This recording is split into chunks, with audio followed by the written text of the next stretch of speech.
Now I'll be of course starting with of course the very first topic here, which is basically about of course the bone of contention of why do we have to study history and the parameters of the discussion of history and other topics in reading in the Philippine history. Okay, so let me start with the definition, okay, of history. History is actually a chronological record of significant facts and events, and it is actually the study of the past events of man. And this was taken from Webster Best Pocket Dictionary. Okay.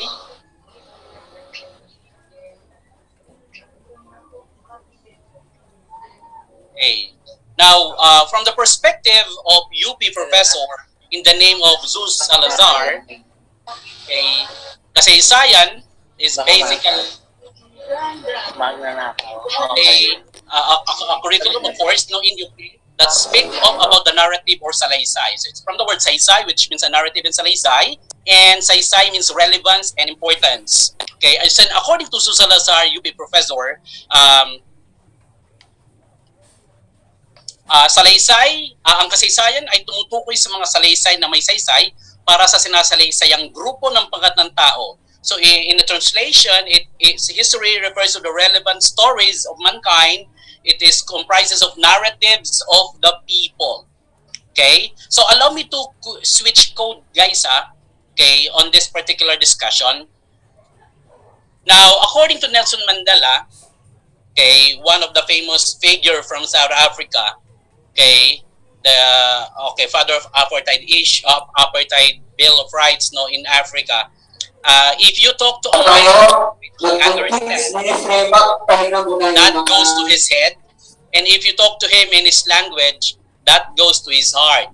The contention of this statement of Nelson Mandela is actually the use of language in instructing learners to study their own history.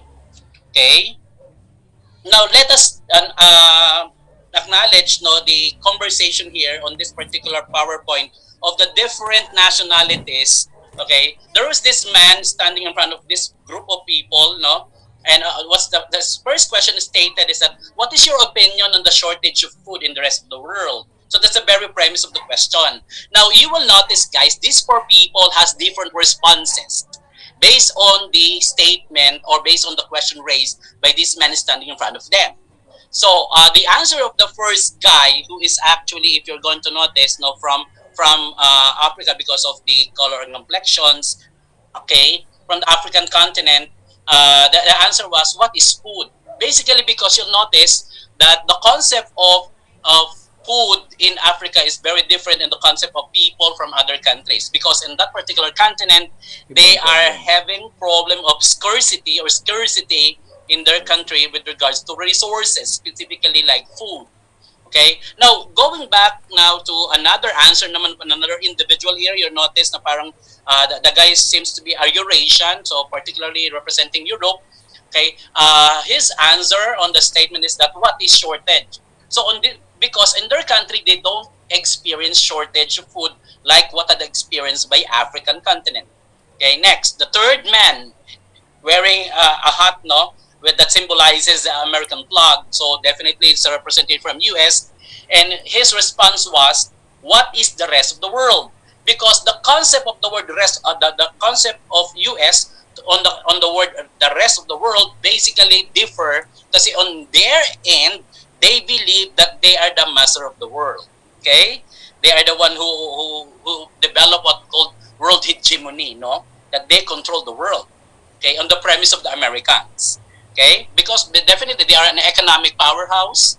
Okay, next, another guy which seems to represent Asia, particularly from Saudi Arabia because of the clothing, or basically from Middle East. Okay, now you notice his response to the question is that what is opinion? So you notice, guys, one question was raised and there is a difference in with regards to the content and the context of the question with regards to the experience of the people in that particular area where they are coming from. So iba-iba yung contention nila. Okay?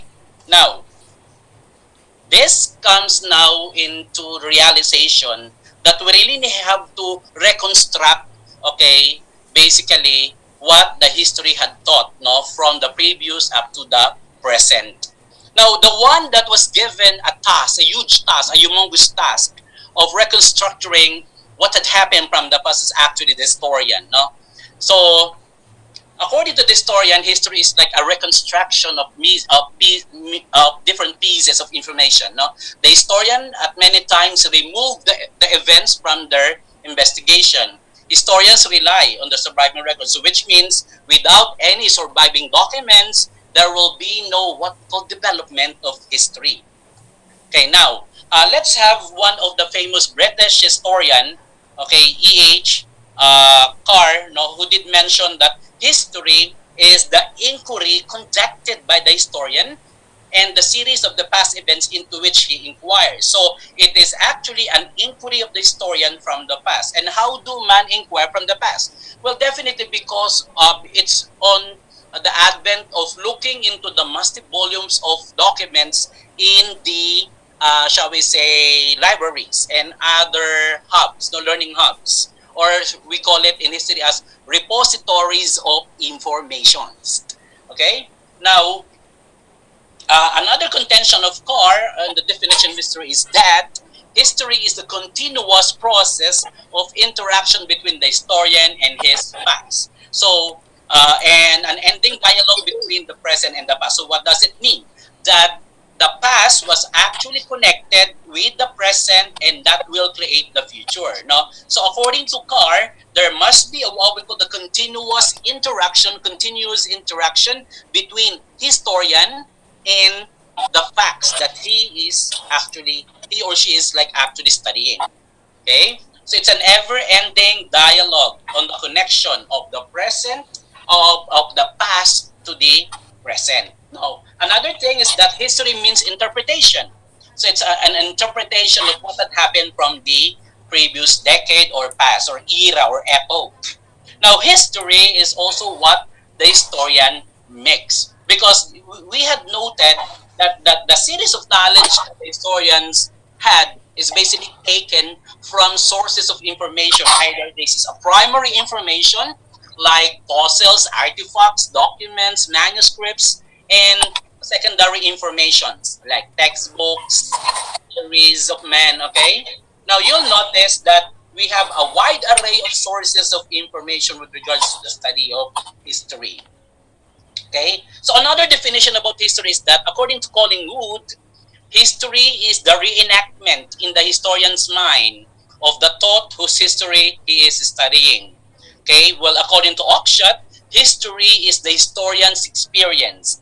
While according to Parson, history is a selective system not only of cognitive but causal orientation to the reality. Now let us have this particular diagram about the knowledge on past or knowledge of about history. You'll notice, guys, the big part of the circle is the entire past. So we have a big, humongous entire past. But if we will draw another line, another circle, you'll notice medyo lumiit, no? Yung circumference, no? So you take note of the first line draw, masyadong malaki talaga ang past natin. But another line was draw, and that was the only part of the past that was observed. So nabawasan. When we say observe, being studied, being part of the study of those professional historians. Okay? Then another line was carved or drawn, and you'll notice lumitan naman yung circumference, and those are just the part of history that are remembered. So kumonte, when we say remembered, naalala. That was actually relieves or live in the minds and the hearts of those people who had heard, who had listened, and who had read shall we say, study about history. Now, another fourth circle was drawn. You'll notice, this is now yung part ng circumference. Lumiit na yung circumference, yung pang-apat. These are the only part of history that are recorded.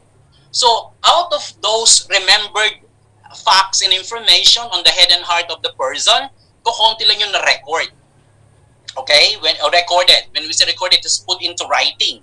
Okay? Then, those who were just put into writing, another line was drawn. You'll notice, kumunti na naman. okay, yung circumference, yung area, which means only few facts and details about your city had survived. And another, so konti lang yung nag-survive. Now, you'll notice another line was drawn, and you'll notice from those survived documents, very few became available to the public. Okay? Now, according to Louis Gottschalk, okay, on his book Understanding History, okay, only a part of what was observed in the past was remembered by those who observe it. So those who do not observe what had happened from the past definitely would don't have the avenue of reliving what had happened from the past because they did not give attention to it. Okay? Now, only a part of what was remembered was recorded, and only a part of what was recorded had survived.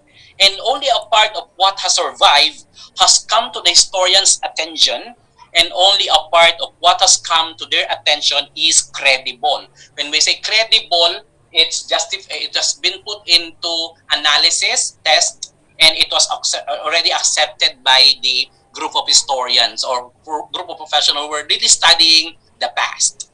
Okay? And only a part of what has been grasped can be expounded or narrated by the historian. So another, you'll notice again, we will, there's another circle drawn here. If you notice, no, yung huge circle na yan, this is what the man thinks. Ang lawak, no? Talaga man thinks a lot of things. But another circumference or a circle was drawn, if you'll notice, from this huge part of men that keep on basically reliving on his head, okay, there are only few things that he can put into words. Tama ba? And that is true. Kasi there are a lot of people who are basically knowledgeable enough on a lot of facts and information, but the problem, they have now this issue of putting it into words. Parang sa research writing, you've read a lot of things, but your worry then is how will you start your paragraph based on what you had read from different literatures or journals. Tama ba? So, only things are put in words. And kung konti lang yung naput to words, so therefore, okay, another parameters, is another third circle was drawn at makikita natin here that there were only very few information will be delivered to other people. And because there are only very few delivered with other people about the information in history, you'll notice that there are only meager, small amount of information will be understood and understand by the people. Okay? So at this point, let's check on historians as professionals who study the past had to verify the sources that he or she would be studying. Okay? It includes the date, the locality or the local, the places of origin, and he or she should also identify the intended function of that document. Kasi document has its own specific function and purpose. Okay? So, at this point, we will be checking on of what is historical method. Okay? So, what is historical method? Historical method is the process of critically examining, analyzing the records of the past, those who had survived from the past. Okay? So, it's according from the material of Louis Gottschalk, okay, Understanding History. So, historical method is a process of critically examining and analyzing the records, okay, that had survived from the past. Kasi when we say survive, those are available, okay, from our naked eye and available or basically like people who had survived from that particular incident.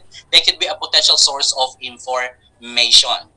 Okay, next, according to Howell and Frevener, okay, history, on the concept of history, each generation of historians develop its own perspective, and that our understanding of the past is constantly reshaped by the historians and the world he or she inhabits. So generally speaking, guys, the studies of the historians influences the readers basically on the knowledge of the past. Okay, so if we will be reading a certain manuscript, basically that was the conduct of study, rigorous study of a particular historian, and that basically sometimes he should not be making his personal judgment, okay, on the conduct of analyzing history.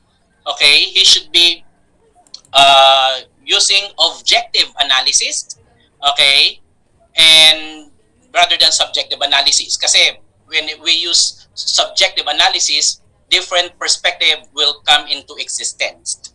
Okay? Next. Now at this point, let's check. Okay, yung mga sources of information that the historians had taken to create a certain manuscript or textbook are called what? Are called historical sources. And what are historical sources?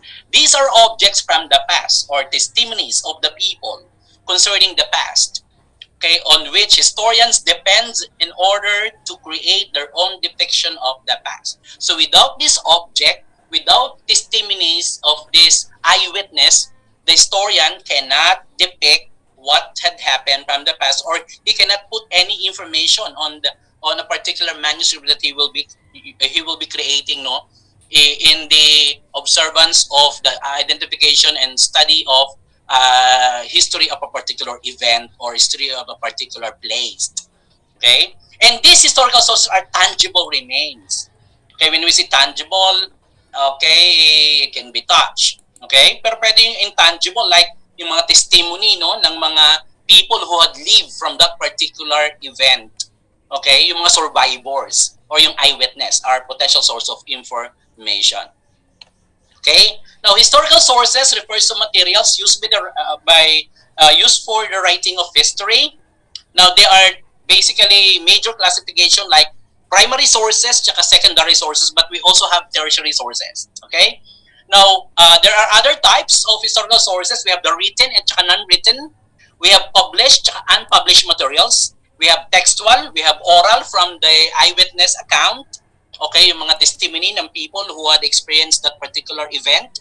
The visual sources, yung mga imagery, okay, pictures, okay, footages are sources also of information. Now, what are written sources? Written sources includes published materials like books, magazine, journals, travelogue, transcriptions of a specific speech like the speech of a president, yung sa atin in the concept of SONA. So they could be a published material. Next, manuscript, or what we call any handwritten or type record that has not been printed. And they are basically, can be found in the archives. Okay? At saka, example natin, mga diary and memoir. Okay? Now, we have also non-written sources. This includes the oral history, artifacts, ruins, okay, fossils, artworks, video recordings, and audio recordings. Now, what are primary sources? Primary sources are testimony of an eyewitness. Okay, a primary source must have been produced by a contemporary of the event it narrates. So generally, it's directly associated and related to that particular event, yung primary sources. Okay, next. These are also materials produced by people or group of people directly involved in the event or topic being studied. They are either participants or eyewitnesses. These sources ranges from eyewitness accounts, diaries, letters, legal documents, official documents of the government and the private corporation or companies or enterprise, and even footages or photographs are part of that particular materials. Now, there are 4 categories of primary sources. We have written sources. Okay, of course, during that time when man already discovered writing, no, by the Phoenicians and by the Greek alphabets, no, so men were able now to compose what we call compositions like sentence, paragraph because of their discoveries. No, so written sources. Second, images, footages. Okay, then artifacts. And artifacts are the remains, hard remains of men, mga objects, no, that men had created, like the spear, the jar, the clothing, okay, clothing apparel from the past. These are parts of artifacts. Yung mga bones naman are what we call fossils, guys. Okay, then we have oral testimony. Okay, generally before men had discovered the potential strength of writing documents, okay, men tend to retell what they had experienced or she had experienced in the past through what we call oral tradition. But the problem with the oral tradition is that may dagdag bawas, either the concept of dagdag bawas, no, or probably remember kung may mga parlor games, isang activity, no, may relaying of message, what do you experience and what do you observe, no, may mga parts ng mga messages that are not delivered, may mga na-delete, okay, or either may addendum. So yun ang issue sometimes, no, sa mga oral traditions. So they have to be really verified. Now, we now move with another source of information. No? What I just dwell initially on the first part is about the primary sources. Now we move with the secondary sources. No? The secondary sources of information interprets and analyze primary sources. These sources are one or more steps removed from the event. Secondary sources may have pictures, quotes or quotations, graphics of primary sources in them. Okay? So this is a byproduct, no? A byproduct of a historian's interpretation, yung secondary sources. Okay? Now, example natin, history books or history textbook, printed materials like serials, periodicals, that interprets previous researches. Okay? With regards to researches, yung mga journals, right? They are considered as secondary sources of information. Okay? Now, look at this particular image, guys. If we were about to critically analyze what was something wrong with this, what is wrong with this particular image, okay? This, of course, depicts creation or the early men and women in the Garden of Eden, okay? Now, what's the certain issue here? Take on this particular explanation. Adam and Eve had belly buttons on the pictures, okay? But when that particular image was created, okay, the belly button are not yet part of the drawings of mankind. So, magiging hoax yung event na yun. Pwede mong i-depict na, this is not true. Kasi how come there was like a belly button? Wala pa naman depiction of concept of belly button on the drawings of images, no? Sa mga canvas in that early point of period of time, 1500s, no, yung minimension. Okay? This was created by Titian, no? One great painter. Okay? Now, moving with our discussion, moving on. Now, E.H. Carr mentioned that historian without his facts is ruthless and futile. The facts without historians are dead and meaningless. What does it mean? The historians are the one who recreate what had happened from the past, not from the sources that he or she is actually studying. But if the historians don't have a basis of the facts that he is like telling on his manuscript, that manuscript is ruthless. It's baseless, okay? And very futile kasi it can distort what had happened from the past. Generally, no? Creating such information na walang basehan, it would really change the new course of history. But the facts without the historian naman are dead and meaningless. What does it mean? So how can man understand the content of that manuscript or artifacts and other materials or primary sources if there will be no historian who will be analyzing, okay, the very content of such material? So just what I mentioned earlier, that history is the interaction, okay, interrelation interaction between the facts and the historian, right? Okay. There were two ways how we were like fooled in the study of history. One is to believe what isn't true, and the other is to refuse to believe what is true. No, according to Soren Kierkegaard.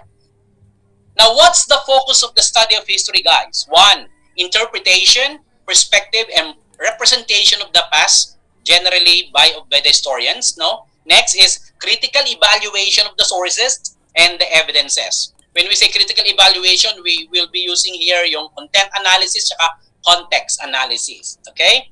Now, the narratives, explanation, and analysis are also included as focus of the history, and the careful and systematic study of the key societal processes. Okay? And when we speak of societal processes, these are things and events that occur in the human environment, no? Like unang societal processes that are part of the focus of history is the relationship of political power.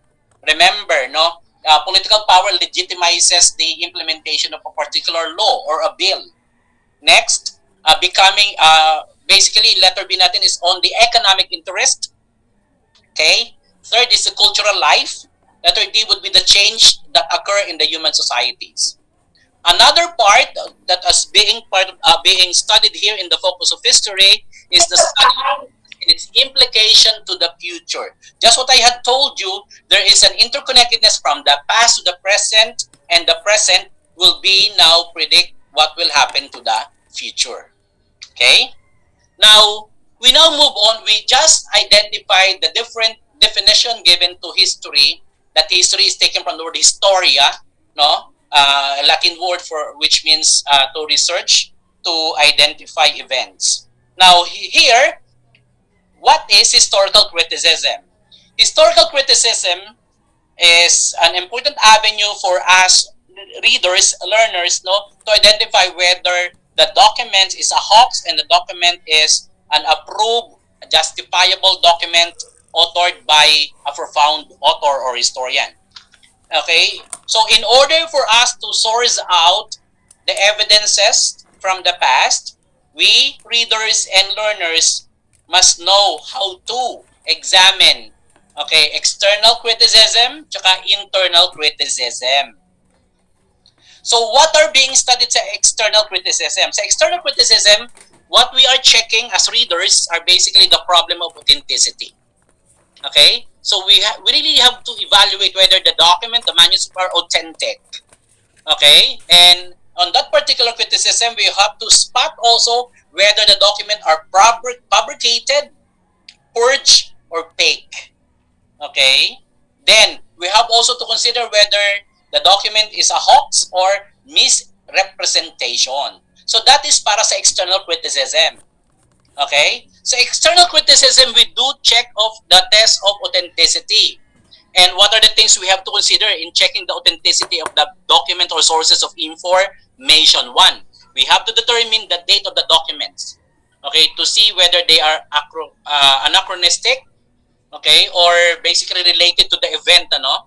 Okay, for example, pencil did not exist before 16th century. So if the author will be mentioning that the pencil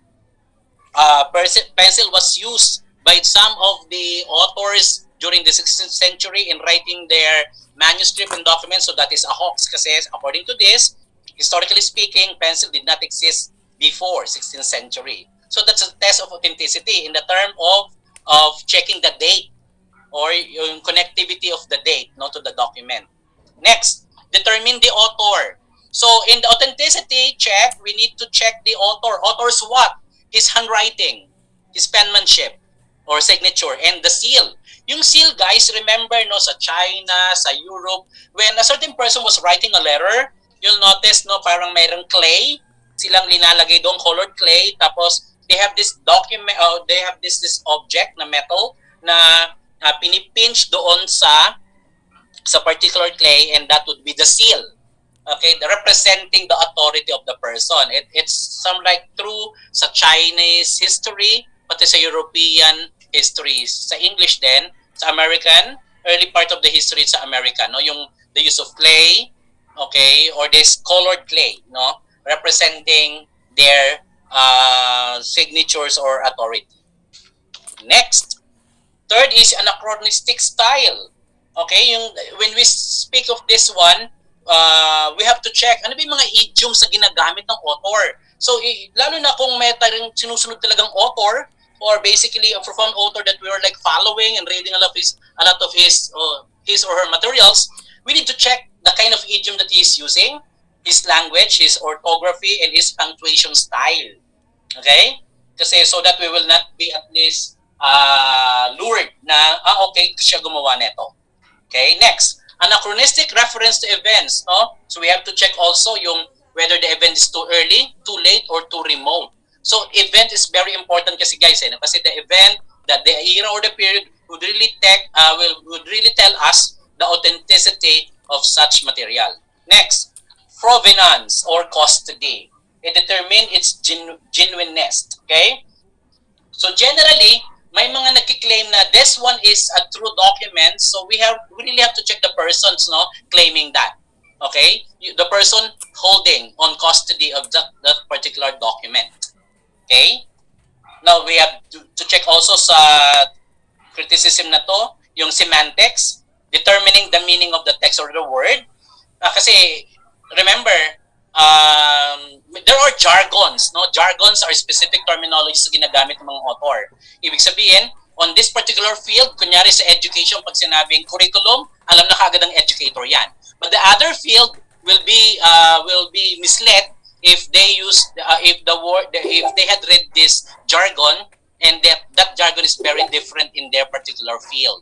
Okay, so we have to check yung semantics, so the words and its implication. Then hermeneutics, in determining the ambiguities. We need to check the ambiguities, yung mga erroneous entry, okay, sa mga text.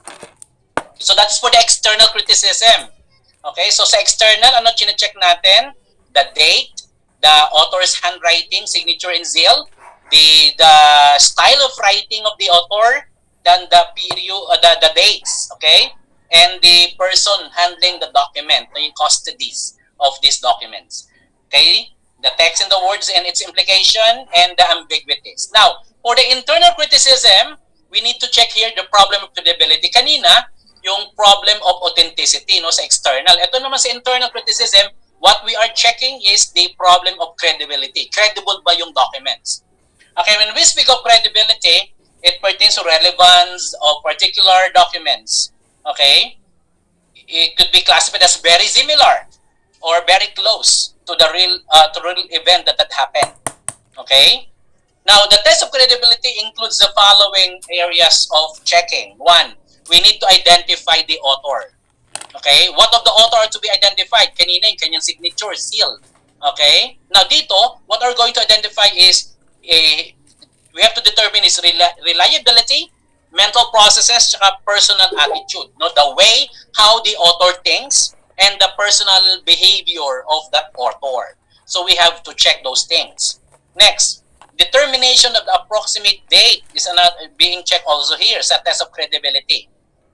Then the ability to tell the truth. What does it mean? Everybody knows the truth.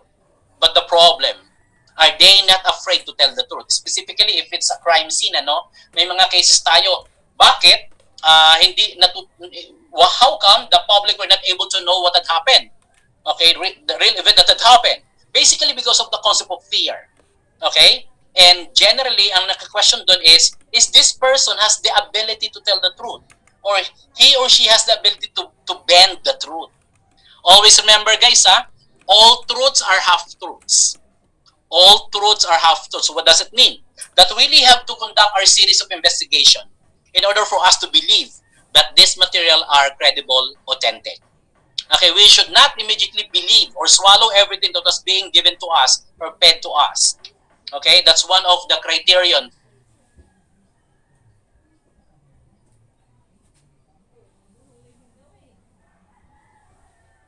You really have to scrutinize every parts of the stem or choices, okay, for you to highlight the most authentic answer. Okay, next, willingness to tell the truth. Okay, is the person determined, okay, to consciously determine or unconsciously determined to really tell the truth or bend the truth. Okay, and the corroboration. Okay, corroboration generally speak of the integration, interrelation, okay, of the understanding of two important eyewitness. I know to the fact that one basically could be a good source of information. One idea from an eyewitness could be a source of information, but there are other person who knows a detail. So there must be what we call concept of corroboration or integration of their ideas that they had experience from that particular scenario. That could be a potential source of directing information to the public. Okay? So according to Ludmila Purdanova, all historians, whether their professional status or not, have ethical obligation to be humane, accurate, self-aware, and judicious. Okay?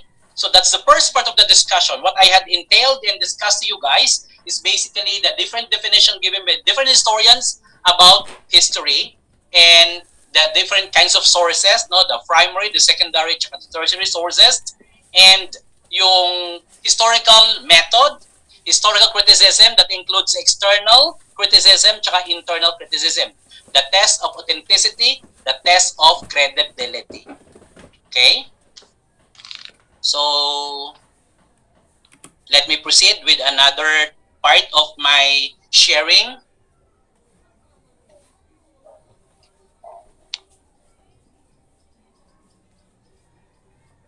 Wait, guys.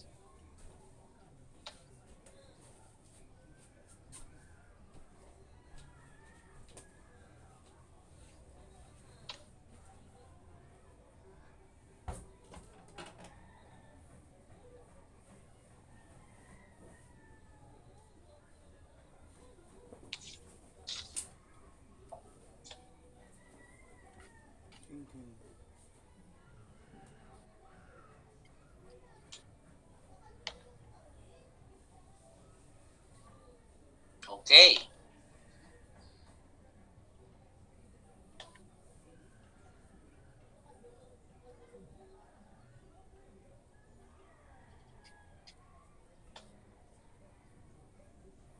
Are you now able to see the screen, guys?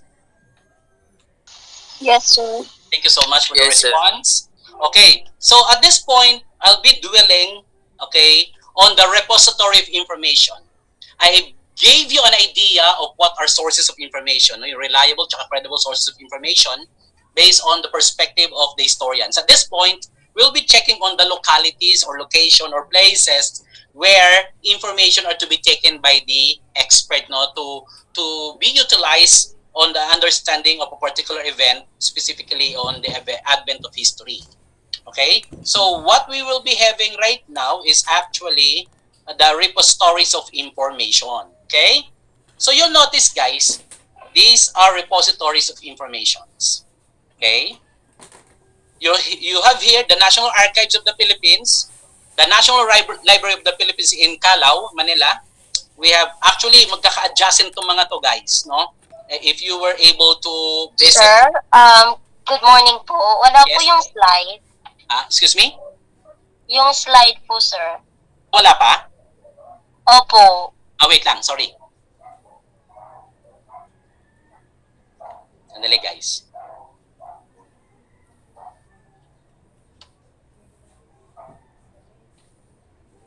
What about this one? Nakikita na? Yes, sir. Yan. Sorry. Again, guys, what are we having right now on the second point of my discussion is actually the different repositories of information. We have checked already how to check on reliable sources of information, primary, secondary, tertiary sources. Now, at this point, yung locations naman. Where do we find most of these sources of information? We have the National Archives of the Philippines, the National Library of the Philippines, the National Historical Commission of the Philippines, formerly called NHI. Ang dating pangalan niyan, National Historical Institute, NHI. Okay? And we have, of course, the National Museum of the Philippines, who's actually free, no? Before kasi, when I was like studying on college sa Manuel Quezon University, Manila, may bayad yung pagpasok dyan. Pero right now, actually, it was at the time of Mayor Estrada when it was open to public, so that the public would experience, no, a lot of things, no, good experience about different types or kinds of information. So what is the National Archive? The National Archive of the Philippines is an agency of the Republic of the Philippines mandated to collect, store, preserve, and make available archival records of the government and other primary sources pertaining to the history and development of the country. Actually, guys, when I went there, when I was taking my Masters of History from UST, I was shocked kasi hindi ko alam initially. I was unaware that most of the documents generally are in Spanish. And I don't have like knowledge in Spanish. So sabi sa akin ng curator, yung nagbabantay doon, they have an expert who can translate that by page. Pero it has with some amount of money.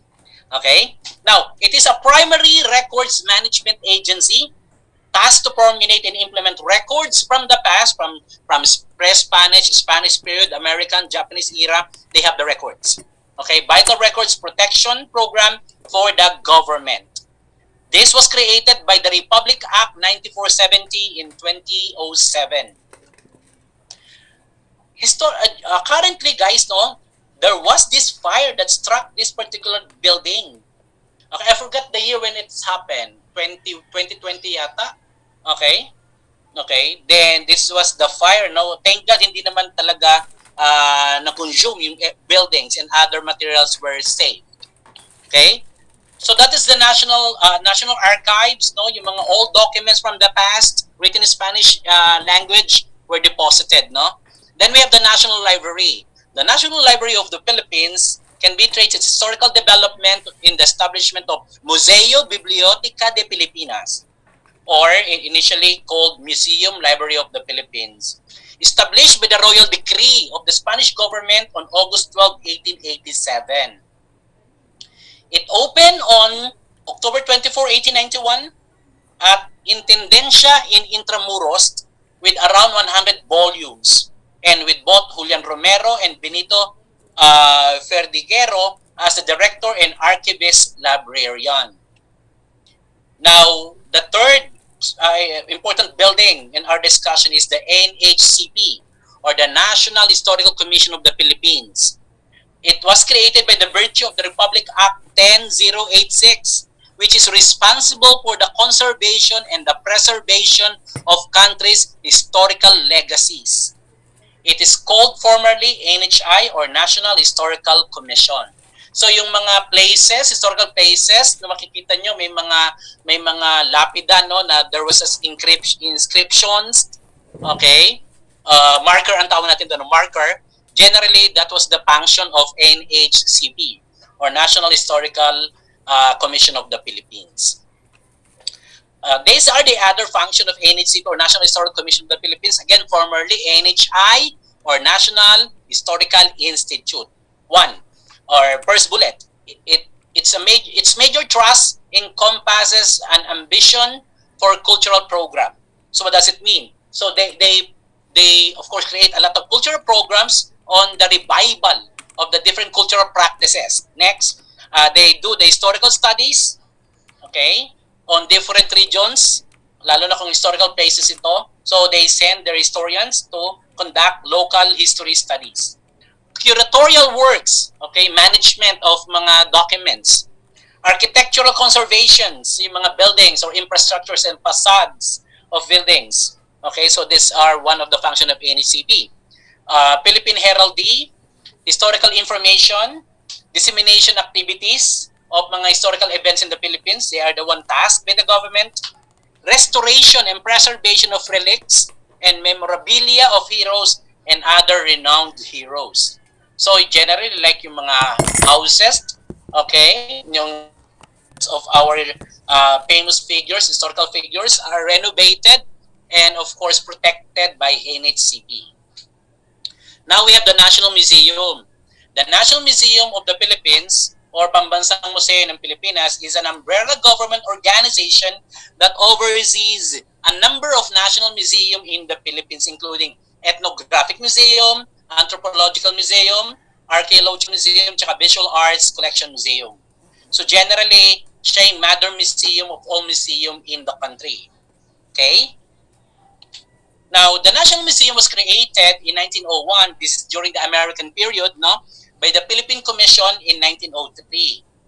The National Museum operates, okay, the following. Meron tayong National Museum of Fine Arts, National Museum of Anthropology, and National Museum of Natural History. And yung isa nakahiwalay, yung National Planetarium. Yung science, ito yung pinaka place where we see mga celestial informations, no, on planets, comets, and other lights. Okay? Now again, so the first batch are museums, no, archives and museums of first batch of repositories of information. Now we go with another repositories of information, and these are institutional libraries. We have here the UP Main Library, the Ateneo de Manila University Library, Rizal Library, and we have the De La Salle University Library, and of course the UST library, or what we call the Miguel Benavides Library. So these four ACES universities, makikita nyo guys, they have the wide array of rich source of information. They have their primary information, secondary information, and wide array of volumes of different books, no, and journals. So these are good source of information. Okay. Now, those are the local libraries or learning libraries. But now we move with mga international libraries as well. Okay. Another repositories of information here are the Library of Congress, the National Archives and Records Administration, Archives General de Indias, and Archivo General de la Nación. And why I was able to incorporate here this concept no, sa ating discussion, because even if these are foreign libraries, they had also wide array of Philippine information, Philippine primary sources. May mga ano sila, collections. Okay? Next. Now, let's go back with the local naman, and these were managed by private entities naman. Okay? So kanina government, okay, local government repositories of information, yung archives, museums. Now, I followed it with international archives and libraries. Now, we move with the local, but this one naman is managed by a private enterprise or private people. We have the American Historical Collections, we have the Lopez Memorial Museum, and we have the Ayala Museum as source of information, or we call them repositories of information. Okay. Now, these are samples, guys, of different primary sources. And we have the human fossils. This one was the first one that was discovered bago pa na-discovered ng UP Anthropology na si Professor Mijares, na kinokontest niya na hindi yung Tabon Caveman ang pinakamatagal na bones of relics of men, kundi yung Callao bone. But until now, ang accepted pa rin ay yung yung Tabon Caveman fossils. Okay? Even if may na-discovered ng bago sa Cagayan, okay, sa Cagayan Cave, yung kay Professor Mijares, yung Callao bone na sinasabi niya na mas matanda kaysa sa Tabon Caveman. Okay? And we have the artifacts. Okay? This is the Manunggo jar. Then we have, of course, mga decrees, tsaka official reports. Okay? The royal decrees of the King of Spain or King of Portugal, okay, and laws are sources of informations. Reports. Okay, remember we have the two commissions pinadala ng American to observe whether we are capable of having our own independent country or capable na tayo maging independent. Okay, kaya nagpadala ng commission, okay, ang mission muna pinadala, no? Mission, we have missions, okay, we have missions and we have commissions. Anong pinagkaiba ng dalawa? Okay, we have the Howard Taft Commission, okay, then we have the Osrox missions. Okay, so nauna ang commissions bago tayo nagpadala ng representative natin sa US government, ayun naman yung missions. Okay? So yung commission sa pinadala dito, okay, yung kay Howard Taft, okay, ay basically, tsaka yung kay Schurman, no, dalawa yan si Schurman, Jacob Schurman, tsaka si William Howard Taft, yung dalawang pinadala na separate year. Okay, para i-observe whether we are capable of being independent na. Hindi na tayo ko-control ng Amerika. Okay? Then they are observing us, they are checking whether we are capable of running our own government. Okay? Kasi nga, di ba, we are from the Spanish regime for 333 years, tas 48 to 49 years sa American period. Okay? Bago dumating ang jobs. Now, you notice, guys, nagpadala din tayo ng representative natin doon, no? Yung Osrox, Osmeña, and Rojas. Okay? To US, to observe how are created, how government are run by the Americans. So, these are sources of information. Now we have another source of information, chronicle. And chronicles are listings of information ng isang traveler. Okay? And we have here La Primera Vuelta al Mundo. Okay? Then we have Islas Filipinas. A prior accounts by Father Pedro Chirino, okay, a prior who investigated cultures of the Philippines. Then maps, okay, maps are also good source of information. Here is the voyage of Victoria, and Victoria is one of the ship lent by King of Spain for Fernando Magallanes in his journey in identifying where is this Spice Island, okay, with the goal of three G's: God, spreading Christianity; gold is getting the resources of that particular country; and glory, attaining recognition in the world that they had conquered a lot of colonies. Okay, so map are one good source of information. We have memoir. Here is a memoir of Jacinto. Then personal account, okay, by Emilio Aguinaldo E. Fami, the true version of the Philippine Revolution. Okay, Talat Gunita ng Himagsikan sa Tagalog. And this is one source also that's being studied sa RIPH. Then we have newspapers, no? And the magazines. We have also legislative journals. Okay? And when we say legislative journals, those bills that have been put into law, okay, are part of what we call legislative journals. Okay? Then the court records, court decisions. Okay? Remember in the early piece of history, okay, we have here what we call the Spanish government ruling our country, and they have their own government doing the creation of the law. No, from Spain, dadalhin sa Mexico, then dadalhin sa Philippines. Okay? Next, speeches like State of the Nation address. Okay? Personal letters. Okay? Online database, yung mga e-journals like sa EBSCO, sa Emerald. These are compendium of a lot of information. JSTOR, okay? These are good sources of information. Elsevier, ito yung mga journals, ano? Scientific journals, compendium of knowledge of new researches. Then blogs are also part of sources of information. Documentary films, no, could be also a part of source of information, and even recorded interviews to people who are credible people are basically sources of information. Okay? So what I had discussed to you are the repositories of information from the government side. We have the NHI or NHCP, the National Library, the National Archives, okay, and the National Museum. Then yung mga private museum, the Ayala Museum, okay, Lopez Museum, and other likes. Okay.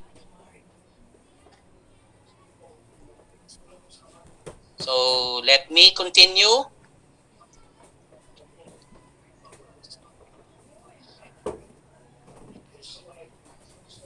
Wait.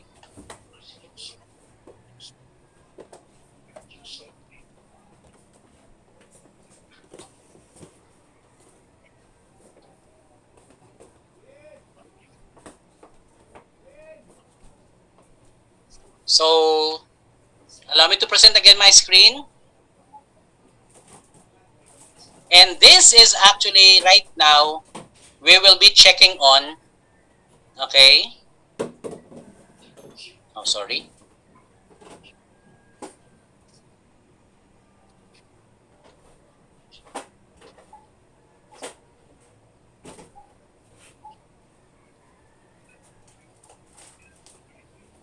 Okay, so we will be dwelling here on the content tsaka contextual analysis of the document. We will start with the document of Antonio Figafetta, The First Voyage Around the World.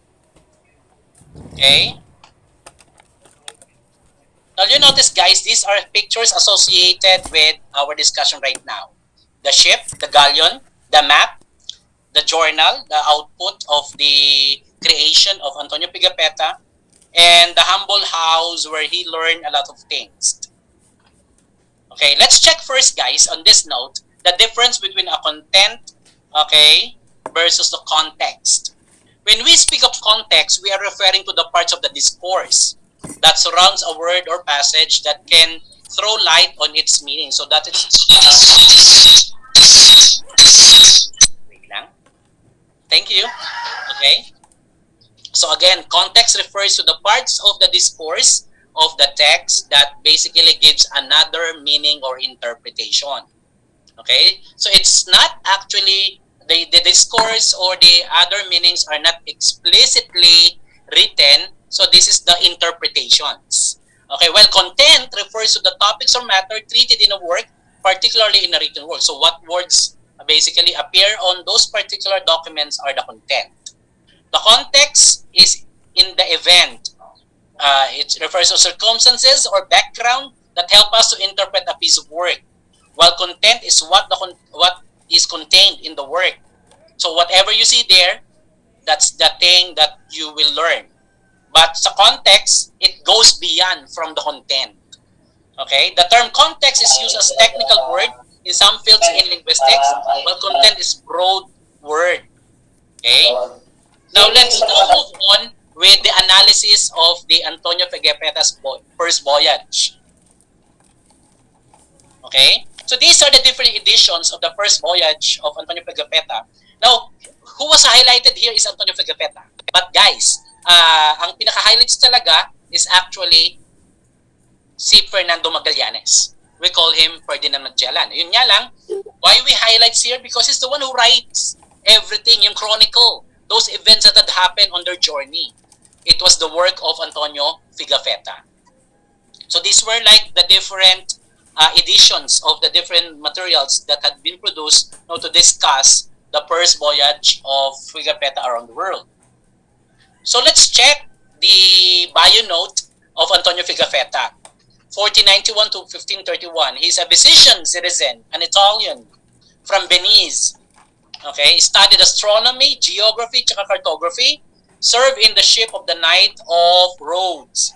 He accompanied the Papal Nuncio, Monsignor Chirigato, to Spain.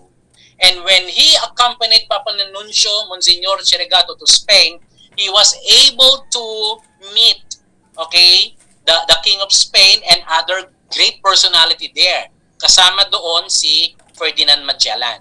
Even Magellan was not a Spanish, no, he was a Portuguese. But sabi nga natin, his plan to journey around the world were not given attention by the King of Portugal. So that's why he went to Spain. And a friend of him in the surname of Barbosa helped him to meet the King of Spain. Okay? So, who is Francisco Antonio Figuepeta? He's one of the 18 survivors who completed the first circumnavigation of the world in the boat Victoria. Okay? So, Magellan Elcano. Kasi si Elcano na yung pinakahuli because Magellan died, no? Magellan perished in the Battle of Mactan in April 27, 1521. Okay? He's a paid, he was paid to be accommodated, he paid to be accommodated in the voyage of Magellan. So what does it mean? He offered himself to be a part of the voyage. Okay? Then he was wounded in the Battle of Mactan with Magellan on April 27, 1521. Okay, so let's check now the details of this particular voyage. Now, this is the original journal, okay, the compendium of what Antonio Figuepeta had written from their journey from Sanlúcar de Barrameda, Spain, as they travel from Latin America, when they reach Guam, when they reach what we call the Pacific Ocean, until they saw, okay, the Philippine archipelago. Okay? Now, there were 4 manuscripts written on the journey of Antonio Figuepeta. One was in Italian and the other were 3 in French language. One of the French manuscripts found in the Yale University right now. Manuscripts are complete and handsomely produced, detailed with maps and sketches. Okay? Then it is a primary source of pre-Spanish lifestyle on those group of islands. And the islands being mentioned here are the islands na dinaanan, okay, passed by rather by the voyage of Fernando Magallanes or Ferdinand Magellan. So here is actually, guys, the map, okay, of the voyage. You'll notice they started from Europe, from Sanlúcar Barrameda, Okay, then they reach Canary Islands, Cape Verde Islands. Okay, then they reach Brazil, Rio de Janeiro part, no, pero they did not went on land, no, they are on ship, no, galleon ship. There were five ships given. Okay, mamaya I will enumerate one by one. Rio de Janeiro, Rio de Plata, so they passed by Santa Cruz. Then Magellan discovered the Strait of Magellan. Strait means kipot in Tagalog. So it's like a shortcut route. So when they entered that route, they Magellan named it Strait of Magellan. So when they entered this shortcut route, okay, they passed by Juan Fernandez Island, Marquesas Island. Okay, then they were looking for food kasi they were hungry na, and there were like different advents of event that happened. There was one ship wrecked by a squall, okay? Then there was another ship that went back kasi nagkaroon ng mutiny, hindi nagkasundo yung mga people inside the particular ship. So they went back to Spain. So out of those five, tatlo na lang ang natira. Okay? Let's continue. And these are some of the details of the information, guys. Five ships was given by the King of Spain to Fernando Magallanes or Ferdinand Magellan. San Antonio was the first one that was wrecked by squall. And what is a squall? A sudden outburst of strong wind. Okay, so nasira yung ship na yon. Then, another ship was Trinidad, and this is the flagship, the carrier of the flag of Spain. It's where Magellan was actually the captain. Okay, and later, on the latter part of the journey of their voyage, this was captured by the Portuguese, no? Yung Trinidad ship. Then Victoria, the only surviving ship, to carrying 18 survivors, kasama na si Antonio Pigafetta. Okay? Then we have Concepcion, the ship that was burned in the coast of Bohol. Then we have Santiago. This was the ship that deserted the voyage, ibig sabihin deserted, returned back to Spain kasi there was like a mutiny, a misagreement among people inside the particular ship. Okay, so they went back to Spain. So, tatlo na lang ang natira, Trinidad, Victoria, and Concepcion. Ang San Antonio was wrecked, nasira, then Santiago went back. Okay? When there was a time na talagang there were no more food inside the galleon ship, they saw an island, and that is Camores. Camores is commonly known today as Guam. They call it the Island of Sails. Why? Kasi from the galleon ship, may maliliit silang mga bangka, no, sails. Pumunta sila doon sa Guam, yun nga lang, may bangkang ninakaw sa kanila. That's the time that Magellan and the rest of the group called the place as the Ladrones Island or the Island of Thieves. Lupain na magnanakaw. Kawawa naman yung mga hindi magnanakaw doon, ano? They were called magnanakaw already. Of the mistake of one person, ano? Na generalized. Okay, the first island sighted by Ferdinand Magellan and the rest of the crew with Antonio Pigafetta was the Samar Island. But they landed on Humunhon Island, a small island that they landed on, and they were like welcomed by eight early Filipinos, no, who had seen the first Europeans traveler, and this was on March 16, 1521, and March 16, and sa history, no. Sabi 17, sabi 16. May mga nagsasabi 17, may nagsasabi 16. Okay? But generally, the accepted is 17. Okay?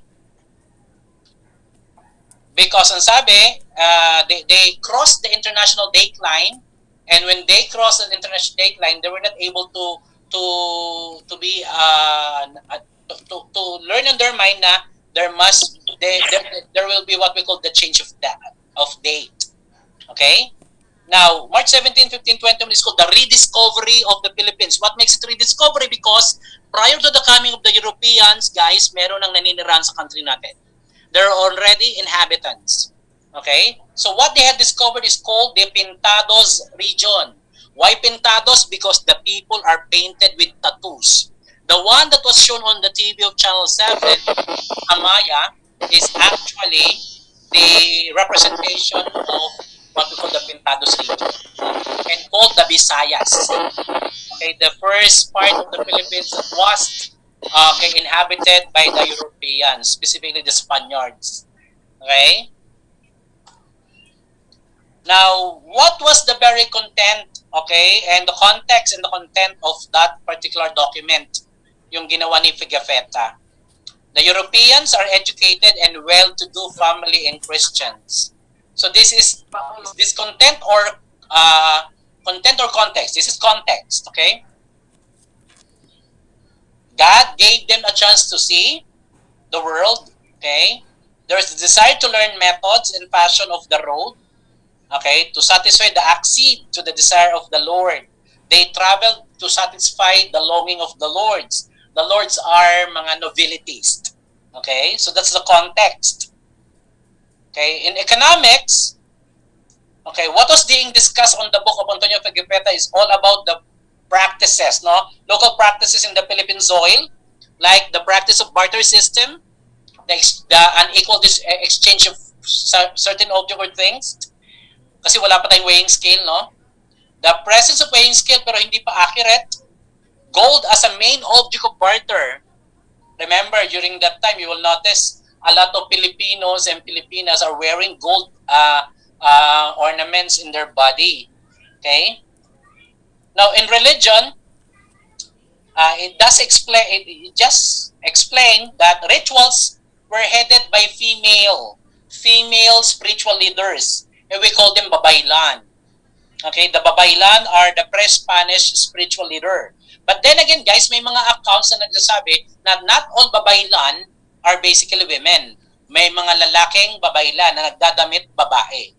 And sa gender and development, dito na nasabi na there were like what we called gay, okay, who are already given mga spiritual positions being a babaylan. Okay, idols are made of woods. The idols are constructed images that the people are worshiping. They pray, raising their both hands up on the sky. They surrender everything to Abba, and Abba is other than for Allah, the spiritual Lord nila. Okay? Next, sa culture naman, guys, what is being discussed on the book of Antonio Fagipeta sa kanyang minention sa kanyang chronicle is that there are different practices during the wake of a noble man. Okay?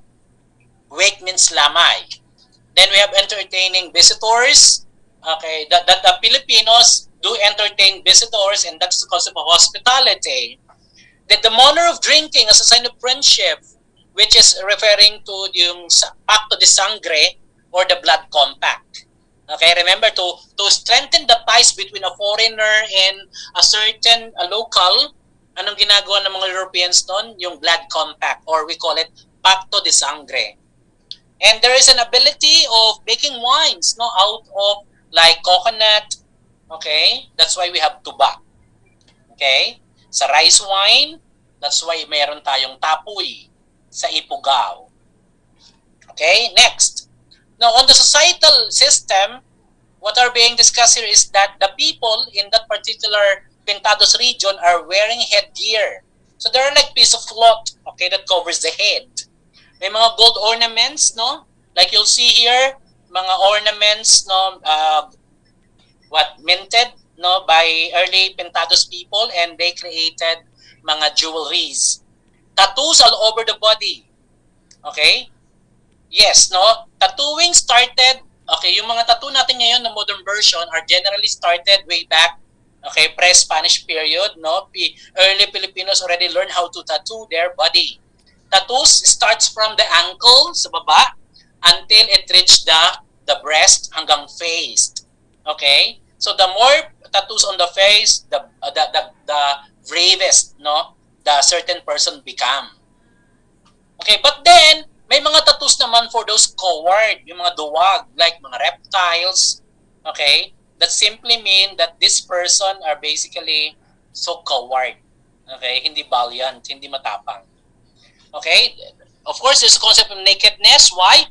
Kasi generally sa mga men, they only wear G-strings, bahag. But yung mga nobles nila, yung mga mayayaman, they have this what we call trouser. May mga chaleco sila, yung mga mayayaman. But yung mga ordinary type of people, they just wear what we call G-strings or bahag. Okay? Then there are China porcelain. How come there is Chinese porcelain? Well, basically because of the concept of trading. Okay, galleon ship trading. When a certain ship will pass by mga shorelines sa Pintados region sa Visayas, okay, they exchange, okay, the locals exchange their goods with the porcelain of these Chinese boats or junk. We call the ship of the Chinese as junk, Junk. Okay, so politics naman guys, okay, on the account of Antonio Pigafetta, they speak of ruler per community. So, doon na nakilala yung mga concept ng dato, raha, tsaka sultan. The presence of advisors o counselor. Generally, yung mga advisors ng raha, dato, o sultan are basically older people, no, in the community. They practice paying tribute. Tribute are taxes. They hostage for sure payment of assurance. Hostage taking, no?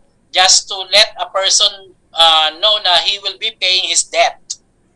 Right to punish disobedient. Wala mang written law, but the verbal law of the Dato or Sultan manifest, no, in the community. Okay? This is the right to punish the disobedience, no, in their particular barangay system. Now, on geographical part, guys, sa geography, what are things to be read daw doon? So, na-mention natin, no, culture, politics are being written on that particular journal of Antonio Pigafetta. Another thing is that there were terminologies that was written, no, by Antonio Pigafetta inside that particular journal. Geographical terms like archipelago, what else? The coconut palm and products, what else? The nutmeg products, reeds, rice, fish, pig, dogs, and cats. Okay, were also written on the journal. Okay? Now, the documents written by Antonio Pigafetta includes the following information. That there is an existing people already in the country, particularly sa Pindados region, prior to the coming of the Europeans. Okay, headed by Fernando Magallanes of Ferdinand Magellan and with the rest of the crew. Kasama na si Antonio Pigafetta, okay, tsaka yung first priest who conducted the first mass in the Philippines. Okay? Then we also have here, okay, yung name given to the Philippines noon, other names, ang daming names, no? Archipelago of St. Lazarus, because during that time, it was the Feast of St. Lazarus.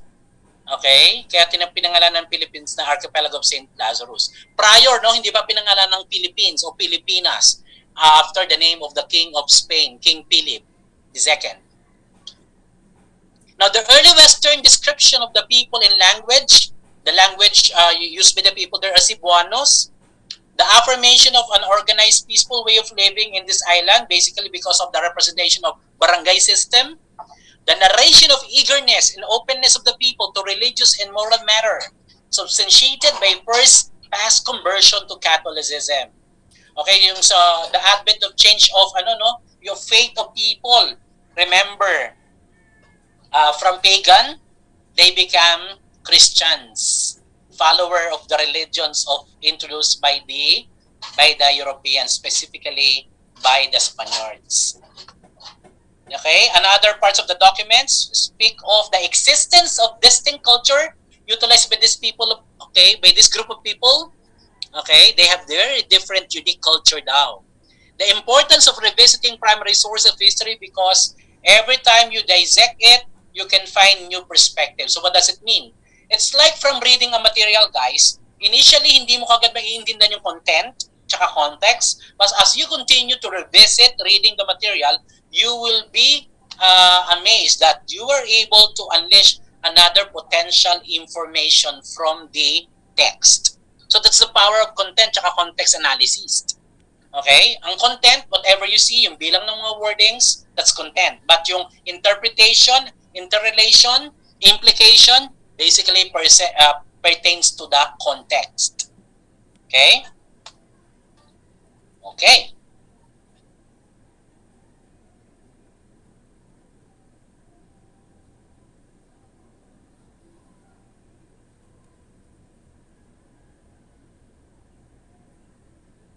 So, let's now proceed.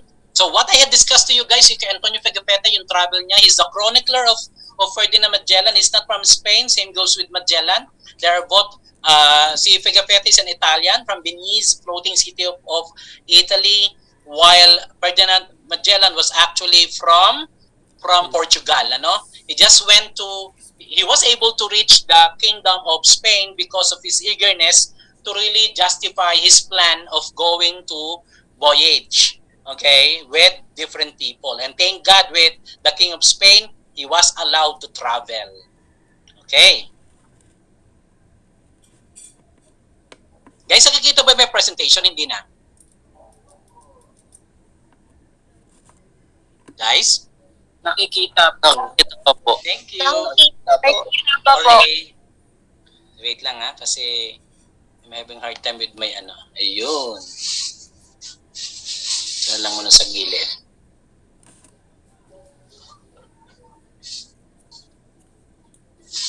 Okay. So that's the third part of my discussion. Let's now move on, okay, with the fourth discussion.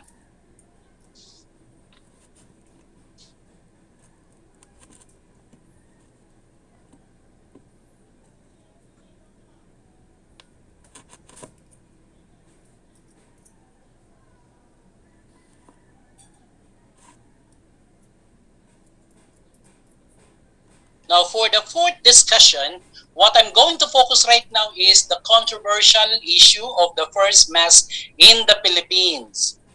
Okay?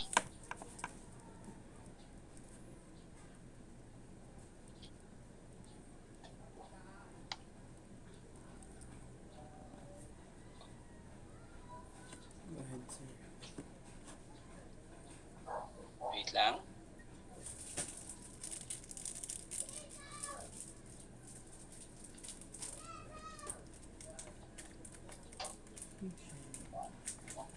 Okay, so let's now linger our attention on the first mass in the Philippines. So what's our objective on this particular discussion? To analyze the claim of the two sources about the first mass in the Philippines and to understand the implication of the first mass in the Philippines and to evaluate the importance of Kartilya ng Katipunan. Okay? Now, there are two basic sources here. We have the Antonio Pigafetta's claim and Albo's account. Okay, they have a different perspective of where the first mass in the Philippines occurred. Okay? From the perspective of Pigafetta, Antonio Pigafetta, he had identified the date and the location, while Albo, another account, or clamoring na sa kanila talaga nangyari yung event, or sa event na minimension niya, was not able to mention it. Instead, he mentioned on the planting of the cross. So there is a two account, the account of Pigafetta and the account of Albo, clamoring that their source is the legit first mass in the Philippines. So this is a battle between Limazawa versus Butuan. Okay? Now the first mass of the Philippines, according to NHCP or the National Historical Commission of the Philippines, sustained its findings that Limasawa Island in southern Leyte as the site of 1521 Easter Sunday Mass, okay, as the first Catholic Mass in the country. Remember, I guess that this was this year, no? Celebrate natin 500 years of Christianity in the country. Okay? Oh, last year pala kasi 2021 eh. Okay? Now, the National Historical Commission Board of Commissioners signed the resolution number 2 last July 15, adopting the report submitted by the investigating panel on the issue surrounding the 1521 Easter Sunday Mass in the Philippines. So, the NACP board decided, okay, they are the legit agency who had decided, okay, of what date is to be considered as the first mass and the location of the first mass in the Philippines. The panel of the investigators was formed in November 2018 after several institutions such as the Catholic Bishop Conference of the Philippines made request in the authenticating the site of 1521 Easter Sunday Mass. So, kumilos ang NHCP because of the request of one agency, the CBCP, okay, Organization of the Different Bishops in the entire Philippine Archipelago. And what was their request? The request was to authenticate, to check the validity of the site and the date of the Easter Sunday Mass. Okay? The requests were made in time for the 500th anniversary of the introduction of Christianity in the country in 2021. That was last year. So yung request ng 2018 is in preparation para sa isang big event, and that is the 500 anniversary of the introduction or planting of cross or Christianity in the Philippines. The panel recommended that Limazawa Island, Southern Leyte, be sustained as the site of 1521 Easter Sunday Mass. The commission concluded on their findings. Some proponents or some, shall we say, people who were able to study, okay, the different documents insisted on their basic premise that Butuan City in Agusan del Norte, so it's between Southern Leyte versus Agusan del Norte, no, as the site of the first mass. This one, we are now having now the other side of the story, which is naman yung claim ng ibang group of historians na the first mass was from Butuan City. Some proponents insisted that Butuan City in Agusan del Norte as the real site of first Catholic mass in the country, as evidence have been seen, which is the monument erected in 1872 in Magallanes town. This monument commemorates the said religious event that had happened there. After making trips in Butuan and Limasawa as part of their research, yung mga commission para mag-aral, the NHCP panel found no sufficient evidence that the capital of Agusan del Norte hosted the first Catholic Mass in the country, and that is Butuan. So, ang sabi ng NHCP panel, the first mass was not in Butuan City based on their findings. The panel unanimously agreed that the evidences and arguments presented by the pro-Butuan advocates are not sufficient and convincing enough to warrant the repeal of the reversal of the ruling of the case of NHI, which is now called the National Historical Commission of the Philippines, citing the previous rulings made by the Commission's forerunner, National Historical Institute in 1995 and in 2008, affirming that Limasawa is still the true site of the first Catholic Mass in the country. The NHCP panel examined the Italian and the French version of the Italian chronicler Antonio Figafette's account in Magellan Elcano's expedition, which shows the coordinates of 1521 Easter Sunday Mass are closer to Limasawa. So the documents of Figafetta were basically used to really tell the world that the first Mass was actually in Limasawa, in Southern Leyte, and not in Butuan. The National Historical Commission also studied an 1895 journal article of historian Trinidad Pablo de Tavera and Pablo Pastel, Society of Jesus Christ, which revisited Pagkapetas account and emphasized that Limasawa at Butuan as the site of the first Catholic Mass. So, hindi lang NHCP, kundi pati yung account ni Trinidad Pablo de Tavera and Pablo Pastel, a professor from Ateneo de Manila, isang Jesuits, na binasa nila yung account ni Pigafetta at sinasabing it's actually in Limasawa, not in Butuan. The 1971 expedition of naval historian Samuel Elliott Morrison and Colombian historian Mauricio Obrejon and the account of Spanish naval engineer Ignacio Fernandez Vial and merchant marine captain Jose Luis Ugarte, these are foreign travelers and experts who conducted the study on the first mast, retracted that Magellan Elcano voyage and concluded that Limasawa is the site of the first Catholic Mass in the country. Okay? So, nabasa pa rin ng NHCP sa account nila itong mga in-identify nating historian. So, generally, it's basically more of the numbers of people telling the world that this place is actually the site of the first Catholic Mass, that was justifiable. Kaya hinanap, May mga evidence talaga according to NHCP. Next, so the law that legitimizes the claim that it was Limasawa is the Republic Act 2733, telling the world that Limasawa is the official site of the first Mass of the Philippines. That was created on that was signed on June 19, 1960. Okay. So that was about the event, no, on the Limasawa versus Butuan. Now, I would like to open your mind naman on one of the passage, one of the biography in this reading the Philippine history is the biography of Emilio Jacinto, a revolutionary and Filipino writer born in the province of Laguna, part of Luzon, December 15, 1875, and died in Mayhay, okay, Laguna, sorry, on April 16, 1899, known by the people with the nickname the Brain of the Katipunan, which is from the shadow played by the work essential. He was acting as a shadow of the ruler, okay, physical, who was working then on the Philippine independence natin. Okay? Emilio Jacinto, father died at a very young age. Emilio Jacinto grew amidst many hardships in life, but he was able to engage in his studies through the support and effort of his mother. Thank you with the mother, there is an inclination for love of education. Kaya pinag-aral niya si Emilio Jacinto after the death of the husband.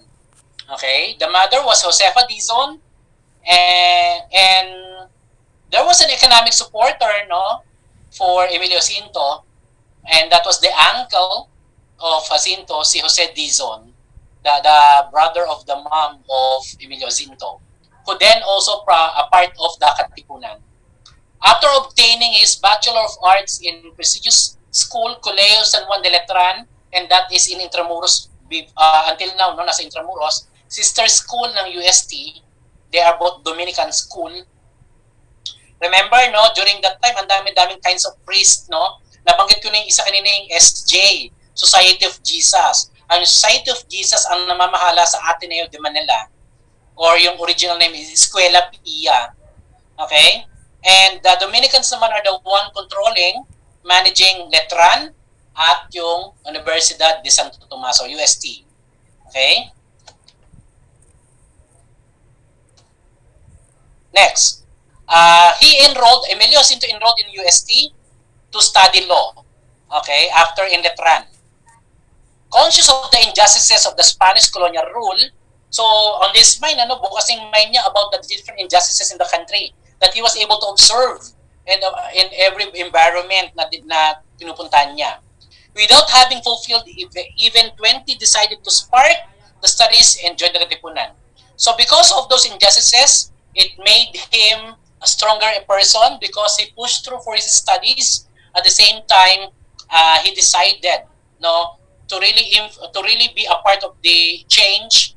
He became the part of the Katipunan. Who was then the leader was Supremo Andres Bonifacio. Okay? Who was preparing the country for a rebellion against the Spaniards in the country.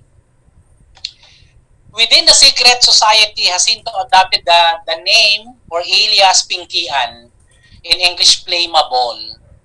And due to his intelligence and value, he was immediately appointed at that time as secretary of the society or Katipunan. By the way, the original name of Katipunan is Kataas-Asang Kagalang-galang Katipunan ng mga anak ng bayan. Okay? And hindi yung minimension na KKK. Sabi ng isang historian, it should not be called KKK lang. It should be called KKK N M A N B. Yung totoong acronyms. Kataas-asang kagalang-galang Katipunan ng mga anak ng bayan. Then, among other documents, Jacinto wrote the first regulations or policy inside the Katipunan.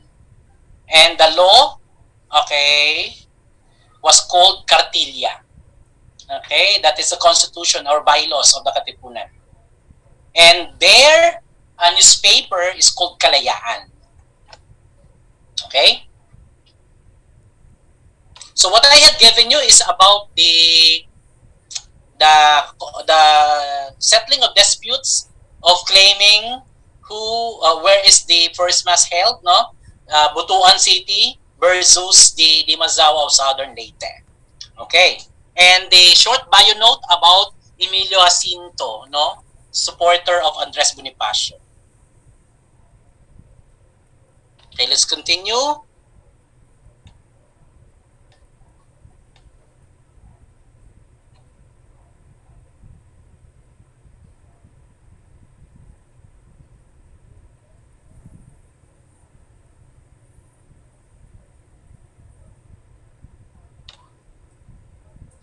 Okay, wait.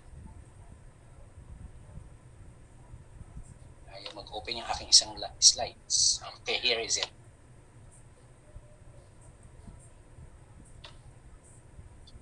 Guys, nakikita niyo na yung slide? Yes po, sir. Okay, thank Yes you. po. Yes po. Okay, so I had already enlightened the body. Yes po, How sir. come? Okay, thank you. How Limazawa gained its recognition as a site, no, for the plantation of the seed of Christianity in the country. So at this point, we'll be checking another controversy, the cry of Pugadlawin versus the cry of Balintawak. So what led to the cry? This is a big question that we have to answer. First reason why there was a cry or clamor of the people was that there was a failure to continue a secret society. Why? Because the Katipunan or Kataas-asang Kagalang-galang Katipunan ng Anak ng Bayan was already discovered. So, on the mind of the leaders of the group ng Katipunan, they would like now to hold a revolution. Okay? Kasi the Katipunan was already discovered. So, they are immediately deciding now to stage the revolution. Okay, next. Another reason why they led to the cry of Pugadlawin or Balintawak is the discovering of Katipunan, that because of one member of Katipunan, no, who mentioned this secret society to the sister, yung si Honoria, okay, and not to mention the disunity among its faction. Okay, so yung discovery of Katipunan that led also to the decision of the leaders of the Katipunan to stage rebellion.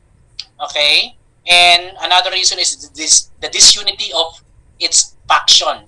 What do you notice? That on the group of this Katipunan, the group was divided and separated into two factions, the Magdalo and the Magdiwang. And they were clamoring for superiority of who's to lead, who's the rightful leader dapat daw ng country. So that advent of event led also to the cry of Pugadlawin. So what are the issues in the cry of Pugadlawin and cry of Balintawak? One is the date.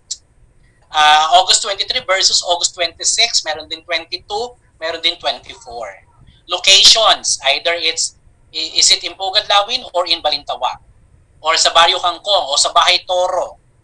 Another is the accounts. Accounts are the evidences of mga witness or witnesses. Okay? The eyewitness of the particular event and the changing of dates. These are the issues. Now, these are the things to ponder, no, in this particular issue. Okay, the issue regarding versus the cry of Pugadlawin and the cry of Balintawak. It was August 19, 1896. It was the discovery of the Katipunan or Kataas-asang Kagalang-galagang Katipunan ng mga anak ng bayan, no? KKKNM, A, and B. Teodoro Patiño, okay, as member of the Katipunan, mentioned about the society to the sister. Yung pangalan ng sister niya si Honoria. And this Honoria, who was like working, studying sa convent, okay, mentioned the secret, no, given to by his brother sa isang priest. Okay? And yung priest, nagsumbong naman sa government sa Malacanang. Or particularly sa mga officials muna bago makarating sa Malacanang. And that was now the start, okay, of the discovery of the Katipunan. At that event, nung na-discover na merong ganitong secret society, the Spanish government mentioned or gave an order, and this order was called Juez de Cuchillo. The Juez de Cuchillo, as mentioned by Chua, by Chow Chua, De La Salle professor of history, sa kanyang YouTube, is the order of the Spanish governor in the name of Ramon Blanco to assassinate all members of Katipunan. So sa Juez de Cuchillo pinapapatay ng Governor General Ramon Blanco all members, all people associated with Katipunan o Kataas-asang Kagalang-galang Katipunan ng mga anak ng bayan. Now, August 29 o August 30, 1896 was the start of the revolution in Manila. But prior to the revolution, ito yung mga events, mga dates, okay, na maging part ng issue. Yung August 24, 1896, according to NHI, or National Historical Institute or National Historical Commission of the Philippines. Okay? August 24 is the Centennial Cry of Balintawak, which is in Barangay Banlat, Quezon City. So yung sinasabi ng NHCP, August 24 is the start of the Cry of Balintawak. Now, another account says August 24, 1896 is the start of the Filipino nation state was born. Ito na yung time na sa bahay ni Tandang Zora, there were a lot, thousands of Filipinos gathered together at they started to create the government headed by Andres Bonifacio, the Supremo. Ayun yung start of the establishment of the state nation status of the Philippines. Okay? The start of the division of the Filipino patriot clamoring for power and position. So ito rin yung time ng 1890s nag-start na divide yung dalawang grupo, yung Magdiwang tsaka Magdalo faction group. The Magdalo versus the Magdiwang, who are basically fighting for the independence of the Philippines separately. So dito nakita natin that they are not unified. They are not collaborating to one another. Yung issue is that kinwestiyon yung pagiging supremo ni Andres Bonifacio because Andres Bonifacio was like not highly educated. Not unlike with Emilio Aguinaldo who is highly educated. So yung pinaka-parameters na tinitingnan nila that the leader daw ng revolution should be educated person. Hanggang sa ang pangalan ni Supremo ay malagay sa pinakamababang posisyon doon sa Katipunan until Bonifacio and Teroña had a duel, no? Muntik na sila magbarilan. Okay? And they just decided to go out of that particular meeting. Okay? So, you notice, actually, that there are different places, okay, kung saan sinasabi nagkaroon ng Cry of Pugadlawin and Cry of Balintawak. What are these places that was being mentioned? First, okay, nandiyan yung August 22, okay, sa bahay ni Apolonio Samson, that is in Barrio Kangkong. May naganap din na cry. At yung cry na minimension natin dito, hindi yung literal na pagsigaw. This is the clamor. The decision to have the rebellion against or revolution against the Spaniard. So that's 22 sa bahay ni Apolonio Samson sa Barrio Kangkong. Then, noong August 23 naman, okay, sa Pugadlawin. Ito yung sinulat ni Dr. Fio Valenzuela na naganap ang Cry of Balintawak, Cry of Pugadlawin noong August 23. Then, after August 23, we have another, yung sa bahay ni Tandansora noong August 23. Okay? Then, kinabukasan, mas dumami yung mga supporters, naging 1,000 sila na doon at nag-decide sila na sa August 24, nag-meet sila sa Bahay Toro naman. At sabi ni Xiao Chu, what other historian, yung Bahay Toro, Tandansora, Barrio Kangkong, okay, are part of Balintawak. Okay? Bahagi sila ng Balintawak.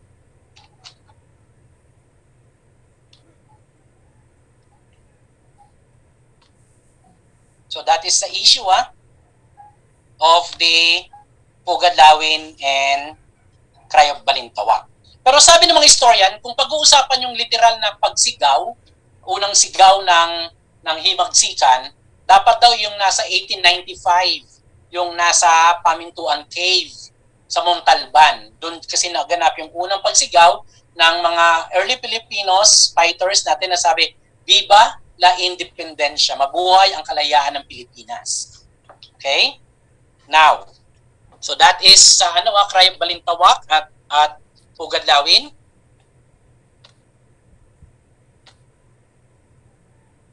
Now, on this note, allow me to share my discussion naman, another part sa reading in the Philippine history.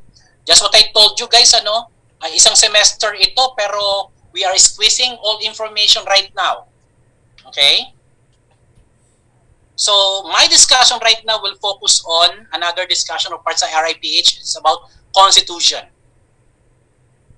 Okay? Okay, I hope nakikita yung screen. What is Constitution, guys? Constitution is the supreme land law. That is the highest form of law in the land. Okay, and in a particular constitution like the Philippine Constitution, merong part doon na tinatawag tayong preamble. And the preamble is the introductory part of the Constitution. And this was the writing, or this is the content of the preamble. Excuse, not yet pa po yung presentation. Okay, wait. Sorry again.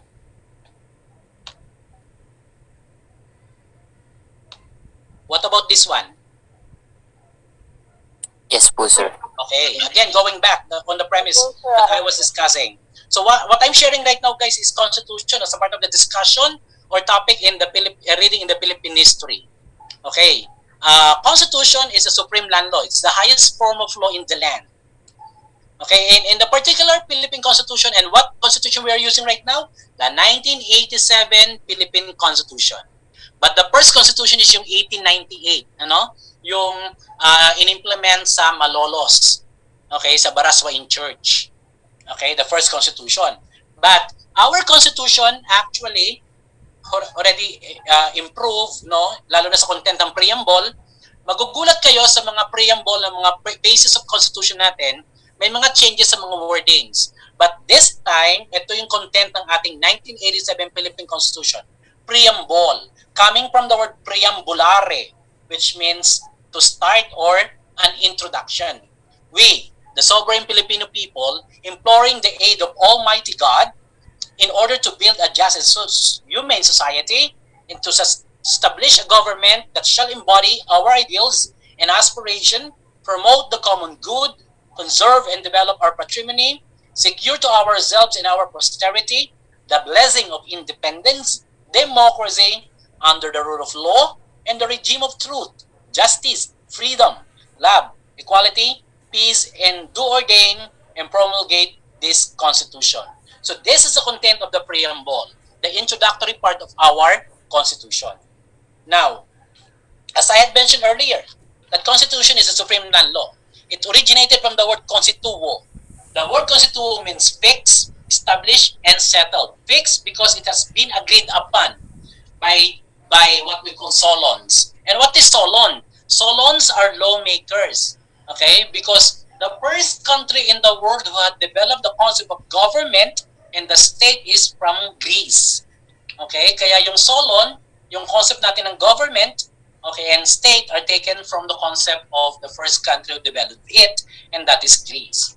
So, constituo basically stands for fix, establish, tsaka settle. And they were agreed upon and they are implemented in a given country. It is a charter creating a government. So, the Constitution is the one that created a government. And you will notice sa ating Constitution, sa Article 2, it was mentioned there that the form of government of the Philippines is democratic and republic. Okay? Kaya nga sabi dito, no? This charter created the government. And what kind of government was created by this constitution of ours? And that is a republican and democratic form of government. Okay? Sa republic, there is what we call representation of the people. Kaya nga may election. Come May 9 rather. Come May 9, 2022, which is one of the historical event na naman na magaganap sa country natin is the casting of votes, the casting of the right of suffrage, Article 4 of the 1987 Philippine Constitution. So, the Constitution binds the citizen and the government. So, this is a document that binds and connects the people or the citizen and the bureaucracy or the country's government. Okay, there are different classification of constitutions. Meron tayong written constitutions which contains fundamental law and principles. Okay? We have constitution according to origin. According to origin, meron tayong two types of constitution. May enacted constitution, may cumulative constitution. Okay? According to form, meron tayong written, okay? Meron tayong unwritten constitution. Now, according to manner of amending, meron naman tayong rigid or inelastic constitution. Pag sabing rigid, it cannot be changed. Yung flexible, pwede siyang i-change. Okay? Next. Now, these are the historical development of our mother constitution. The first constitution in the Philippines was utilized in Malolos. Okay? In that is in Baraswain Church, no? The Malolos Constitution was used in 1898, our first constitution. Then, the second constitution that was used in the country is the Commonwealth or the Third Republic, and that is the 1935 Constitution. The third type of constitution that we implemented in the country is the Japanese-sponsored republic. Okay, this is the time when the Japs are already controlling the country. At alam ko na you know how the Japanese came to the Philippines. It's because, remember, World War II yan, Philippines is part of American regime. Kalaban ng Amerika, ang Japan, Italy, at Germany. Tama? The Axis power. Tayo, allied power tayo kasi kasama tayo sa kinokontrol ng US. Kaya tayo nasama sa World War II. Why Japan enter our Philippine archipelago? After Japan attacked the Pearl Harbor, tama ba? Yung refueling station ng Americans, they were caught unaware and they were caught surprised. Okay? Nasira yung place na yon, yung Pearl Harbor. Then came now the traveling of the Tora, the Japanese warplane, no, in the Philippine airspace, Philippine archipelago, and that's it. Hanggang sa nasakop tayo ng Japanese for 3 years. Okay? And take note guys, no, a bit of history, ang daming nangyari sa panahon ng Japanese occupation. Like injustices like Filipino women were raped. Tama ba? Ang daming Filipino women were raped by the Japs. We call them the comfort women. Okay, thank God, dumating ang time na nagbayad ng danyos ang Japanese government of what they had done on the Filipinos in the country during the Japanese occupation. Well, it's already the avenue of the Japs kasi guys eh. Even nga ang China, di ba, na conquer ng Japan. After conquering, guys, anong ginagawa ng mga Japanese soldier? They rape people in the places. Well, actually, it's not just gender and development again issues. Hindi lang mga babaeng na rape ng mga Japanese during their occupation. Even, remember the movie of Dolphy, yung Markova, that speak of gay that was raped during the time of the Japanese occupations. So that is the Japanese-sponsored republic, 1943. Now came, okay, the longest regime, Marcos regime, okay, the martial law constitution, 1973 constitutions, okay, na natapos ang kanyang regime on the EDSA revolution, no, 1986. So after the martial law constitution in 1973, it was followed by EDSA constitution or the freedom constitution, 1986. That's the time when the public went out on streets, priests and all types of people, walks of life come to the event, no, sa EDSA, Epifanio de los Santos Avenue, okay, from Monumento hanggang doon sa Ortigas, na ngayon ay nandoon yung shrine, Our Lady of Mercy Shrine. Okay? Or Our Lady of EDSA Shrine, sorry. Okay? Nasa tapat ng Robinson, Ortigas.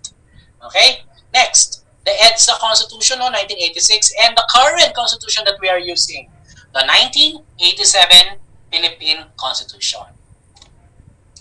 Now,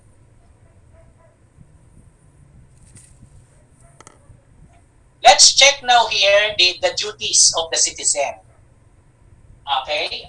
Article 1 is about the Philippine territory. Article 2 is about principles and policies. Article 3 natin sa Constitution ay tungkol sa Bill of Rights.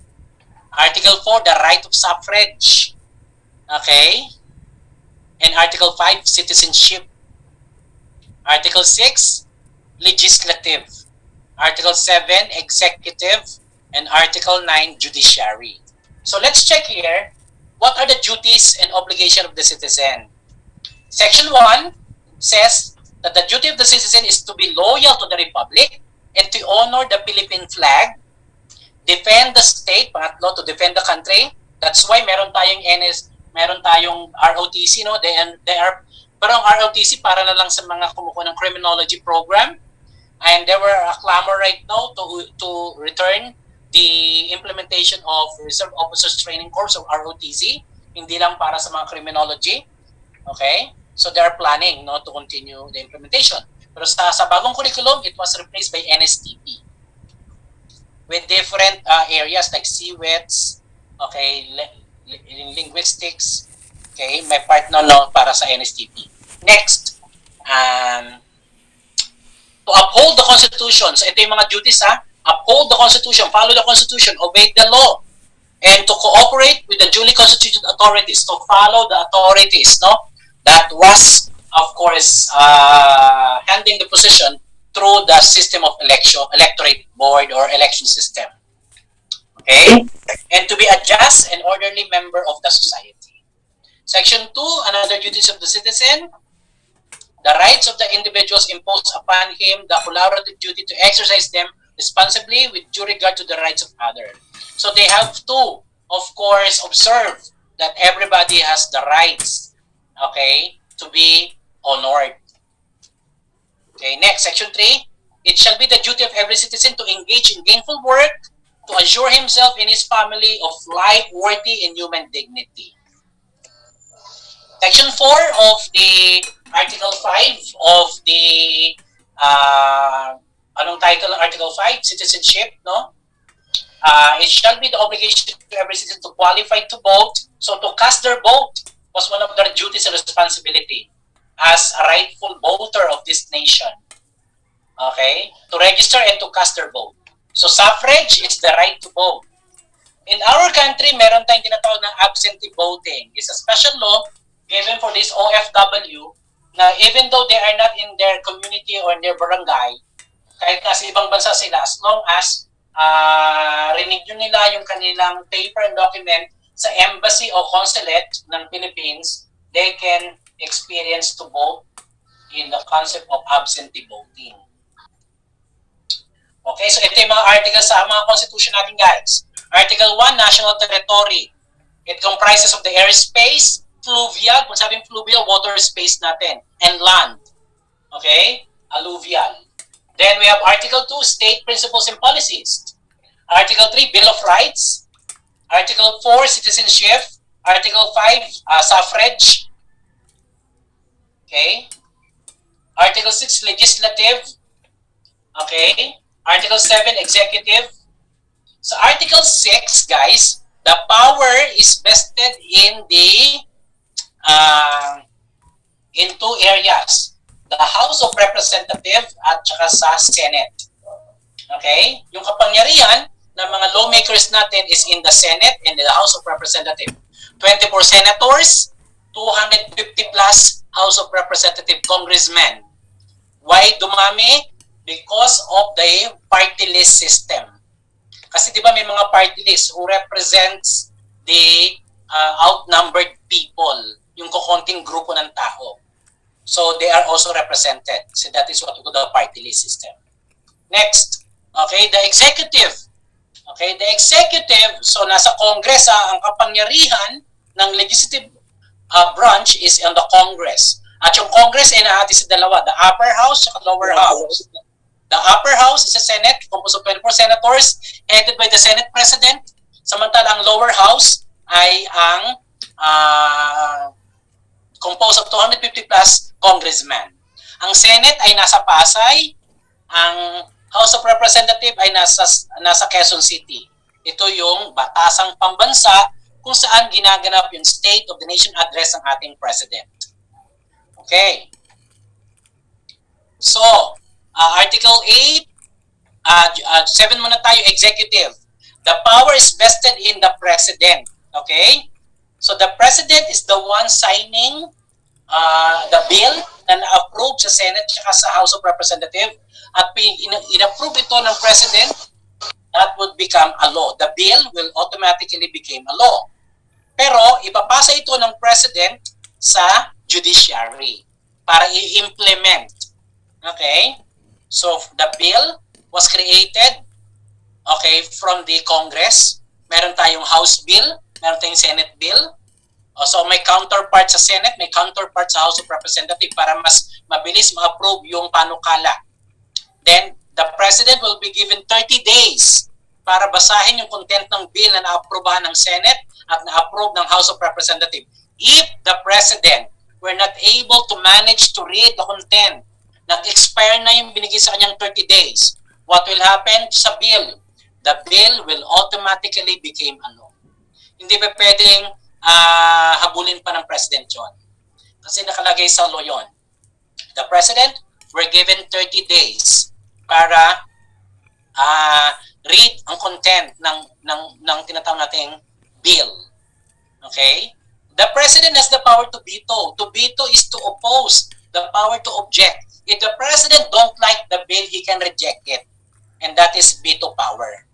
Okay? Now we have the judiciary.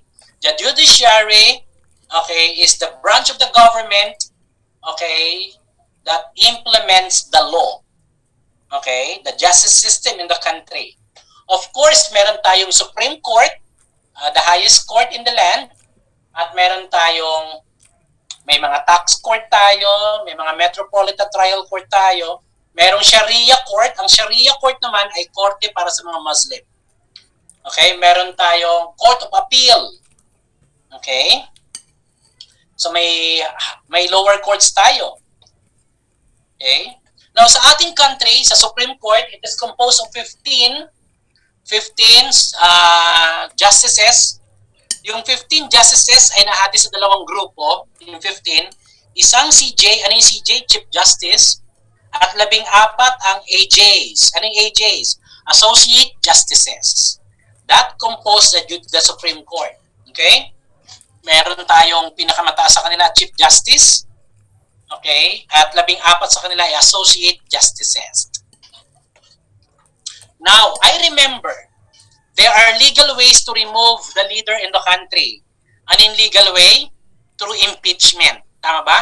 Impeachment is a legal way to remove a leader in the country. Sino ba yung pwedeng impeach?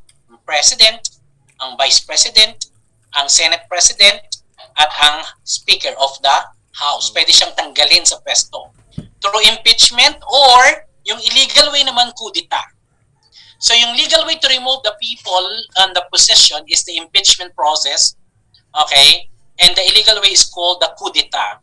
Kaya nga you notice guys, bakit tinaasan ni Duterte ng sweldo, yung unang tinaasan niya ng sweldo ng professional ng mga police, mga sundalo. Why? Kasi nga, ito yung magiging protector niya. No? At initially, yung mga sundalo kapag hindi nila nagustuhan yung leadership ng isang president, nag-stage sila ng coup d'etat. Okay? So kaya pininigawan talaga ng president, no, ang isang ang ano, no? Even the president is considered as what? The head of the armed forces of the Philippines, tama? Yes. Okay, so mas mataas siya sa AMP Chief of Staff. Okay? Next. So that's the judiciary. Then we have Article 9, the Constitutional Commission. Tatlong Constitutional Commission natin. Ano na to? Civil Service Commission, the Commission on Audit, and the Commission of Human Rights. Okay? So these are the special commission created. Ang Commission of Human Rights are basically helping out mga injustices issues sa ating country, specifically sa karapatang pantao, no? Okay, or human rights. Then we have the Civil Service Commission. The Civil Service Commission is actually the HR, yung human resources ng government natin. Sila yung nag-hire ng mga government employees kung gusto nila magkaroon ng mga plantilla position or item sa government. Both sa local at sa national government. Okay, so let's say, nakapasa kayo ng board exam, mag-a-apply kayo sa division ng Malabon, division ng Nabotas, division ng Valenzuela o kaya Caloocan. Pag nakapasok kayo sa RQA, Registry of Qualified Applicant, pag natawagan kayo, mabibigyan kayo ng item position. Okay? And yung paper nyo dadaan sa civil service. Okay? CSC, Civil Service Commission. Now, we have the Article 10, local government. Okay? So, aside from the national government, meron tayong local government. ang national government headed by the president, no, may one term lang ang president and one term is 6 years. Tama? No re-election for the president. Nakakatuwang isipin sa mga professional position, hinahanapan ng MH at PhD, pero sa president, walang educational qualification as long as able to read and write, no, literate, tsaka able to read, tsaka write, and Filipino citizen. Okay, are the basic qualification, and residing in the Philippines straight 10 years. Bawal 9 years. Kailangan 10 years straight na sa Philippines. Okay? So those were the qualification for the president. Okay? Now, local governments naman, syempre nandiyan ang mayor. Okay? Who is the monarch or pinaka-ruler ng isang city, ng isang locality. 3 terms, no, ang isang mayor, ganoon din ang congresswoman o congressman. 3 terms. Ang isang term ng mayor ay 3 years. So almost 9 years maximum ang leadership ng isang mayor. Now, Article 11 is accountability public officers. Article 12 is national economy and patrimony. Article 13 is social justice and human rights. Article 14 is education, science and technology, arts and culture. And Article 15 is about the family as the basic unit of the society. And Article 16, general provision. Article 17, amendments or revisions. And Article 18, transitory provision. So hanggang Article 18 lang ang 1987 Philippine Constitution. So now let's move with taxation naman. No? Another topic dito sa RIPH is about taxation. What is taxation? Taxation is the lifeblood of the economy. No economy will continue without taxes generated from the public and from the enterprises. What are the different form of taxes? So meron tayong EVAT or expanded value added tax, which is 12%. Yung original VAT o value added tax is 10%. Okay? Meron din tayong tinatawag na fiscal administration. Okay, sa fiscal administration, these are the different agencies or bureaucracies managing money of the government. Ano ito? Nandiyan ang BIR, o Bureau of Internal Revenue. Nandiyan ang Commission on Audit. Okay, nandiyan ang Custom. Nandiyan ang NEDA or National Economic Development Authority. Nandiyan ang Department of Finance. Nandiyan ang Bangko Sentral ng Pilipinas at DBM or Department of Budget and Management. Meron tayong national taxation, meron tayong local taxation, at meron tayong special taxation. Halimbawa, yung train law, that is a special taxation, no? Para mag-generate ng fund ng ating government. Okay? I will continue with another PowerPoint sa taxation. Wait lang.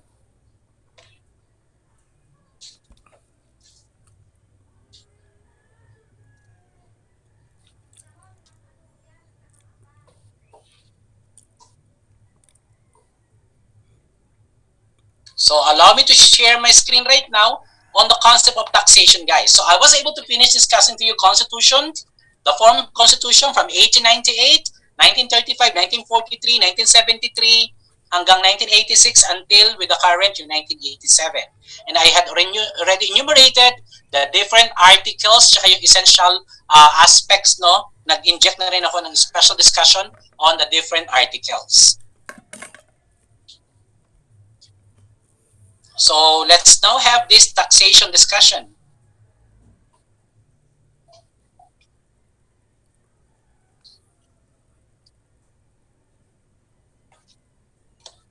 So these are the kinds of taxes that I had mentioned a while ago.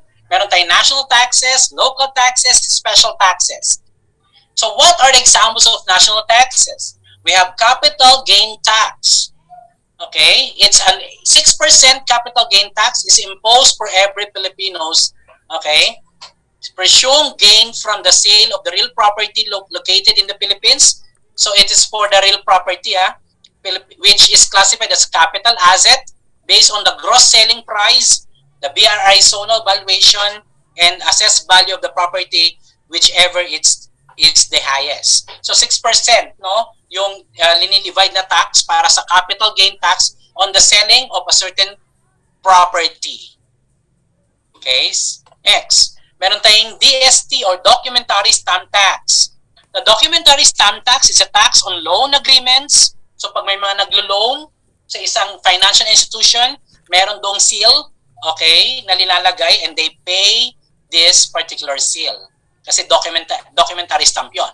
So it's being put saan? Sa mga loan agreements, contracts, promissory notes, power of attorney, deeds of sale of real property, life insurance. So yung mga may mga insurance, nagbayad sila ng documentary stamp tax. And other documents that prove the sale and acceptance of assignment or transfer of property, rights, or obligation. So yung kinokolekta is 150 per 200. So in every 200 pesos sa amount ng property na binenta or documents na nag-testify na ito yung halaga na binili yung sa document, ay may 150 ang kinukuha. Out of 200 So kung 1,000 yan, 5,200, so that is 750. Kasi 150, after the 150 is 6 plus 150, 750. Sa 1,000 pesos, 750 yung tax na binabayaran. Okay, next. We have the donor's tax, another 6% ito. The gifts and donation worth 250,000 are taxed in the Philippines. So, those gifts and donation from relatives, from other people, are being taxed, no? Lalo na kung nagkakalagay ito ng 250, ito yung requirement, 250,000 gifts and donation are to be taxed. Okay? Taxable gifts include cash, relief goods, real and personal properties. The donor's tax rate applies regardless of the donor's relationship with the donee. The donee is the one giving. Whether the donee is a relative or a stranger, still fixed yung babayaran ng donor's tax, 6%. Okay, next. Estate tax. This estate tax is basically the death of a loved one comes with not only emotional pain but also financial burden to one's left behind through a state tax. So state tax is basically sa mga iniiwan na inheritance, ari-arian. Okay? For example, okay, if the legal heir is tagapagmana yung heir, H-E-I-R. If you are a legal heir or beneficiary of a deceased person yung namatay, you're required to pay 6% estate tax based on the value of your inheritance. Okay? So yung kunyari 1 million, yung 6% ng 1 million, ang kokolekta ng government, including money and properties.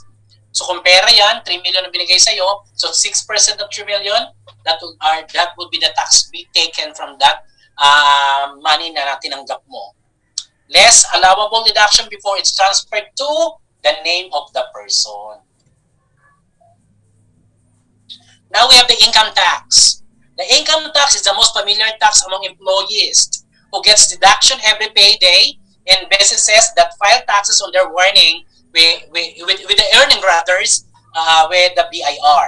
Essentially, it's a tax on a person's income or profit earning from his or her job, business or property. So yung income tax, it depends. Dito sa ating progressive taxation tayo. The higher the salary, the higher the tax you are supposed to pay. Okay? Pag regressive taxation, the higher tax you are, the higher income you are earning, the lower the tax you are paying. Yun yung regressive. Pero sa Philippines, ang ginagamit natin ay progressive taxation. Habang lumalaki yung mga kinikita mo, lalaki din yung mga taxes that you are supposed to pay. Okay? Now, may exemption sa income tax. If the earning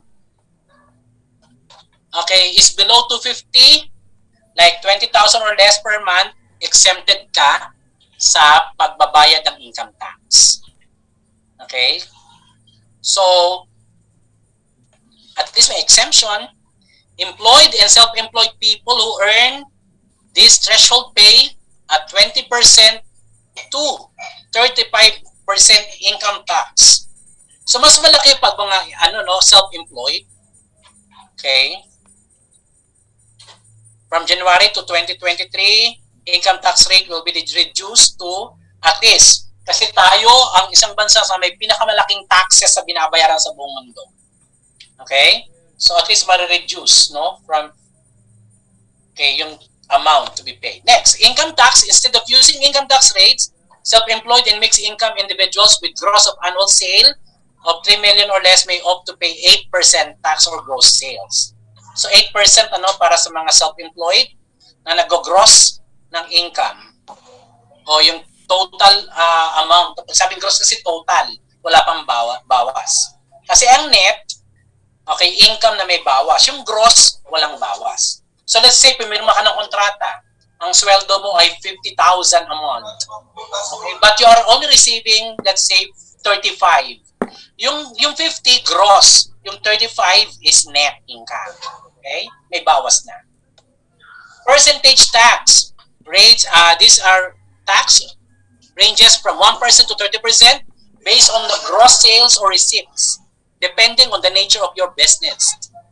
Okay, for example, life insurance agent pay 2% percentage tax on the premium collected. Yung premium, ito yung binabayaran ng isang member ng insurance.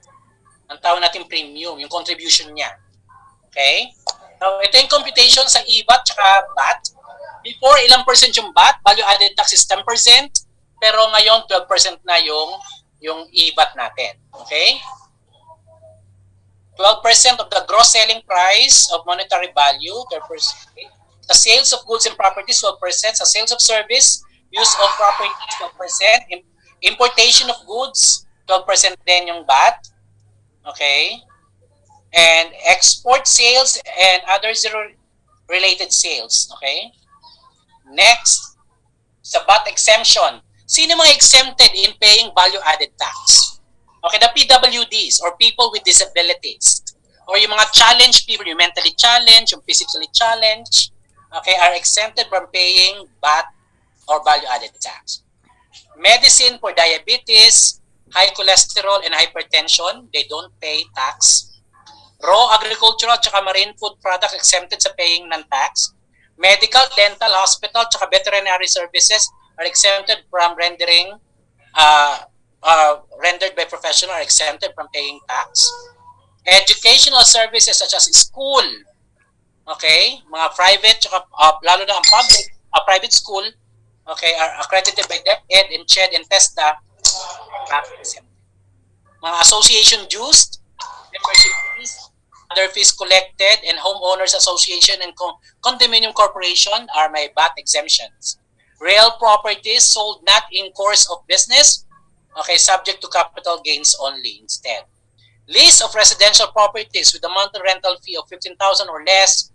Okay, so kapag less than 15,000, VAT exempted ito. VAT exempted rather.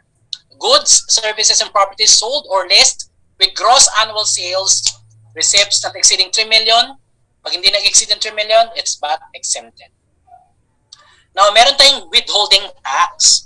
Withholding tax are of course included sa mga basic salary of individuals, mga allowances, overtime pay, sick leave, monetized vacation leave exceeding to 10 days, mga commissions, okay, kaya yung 13-month pay, okay, in exceeding of 90, tsaka other benefits are included, no, sa computation ng withholding tax.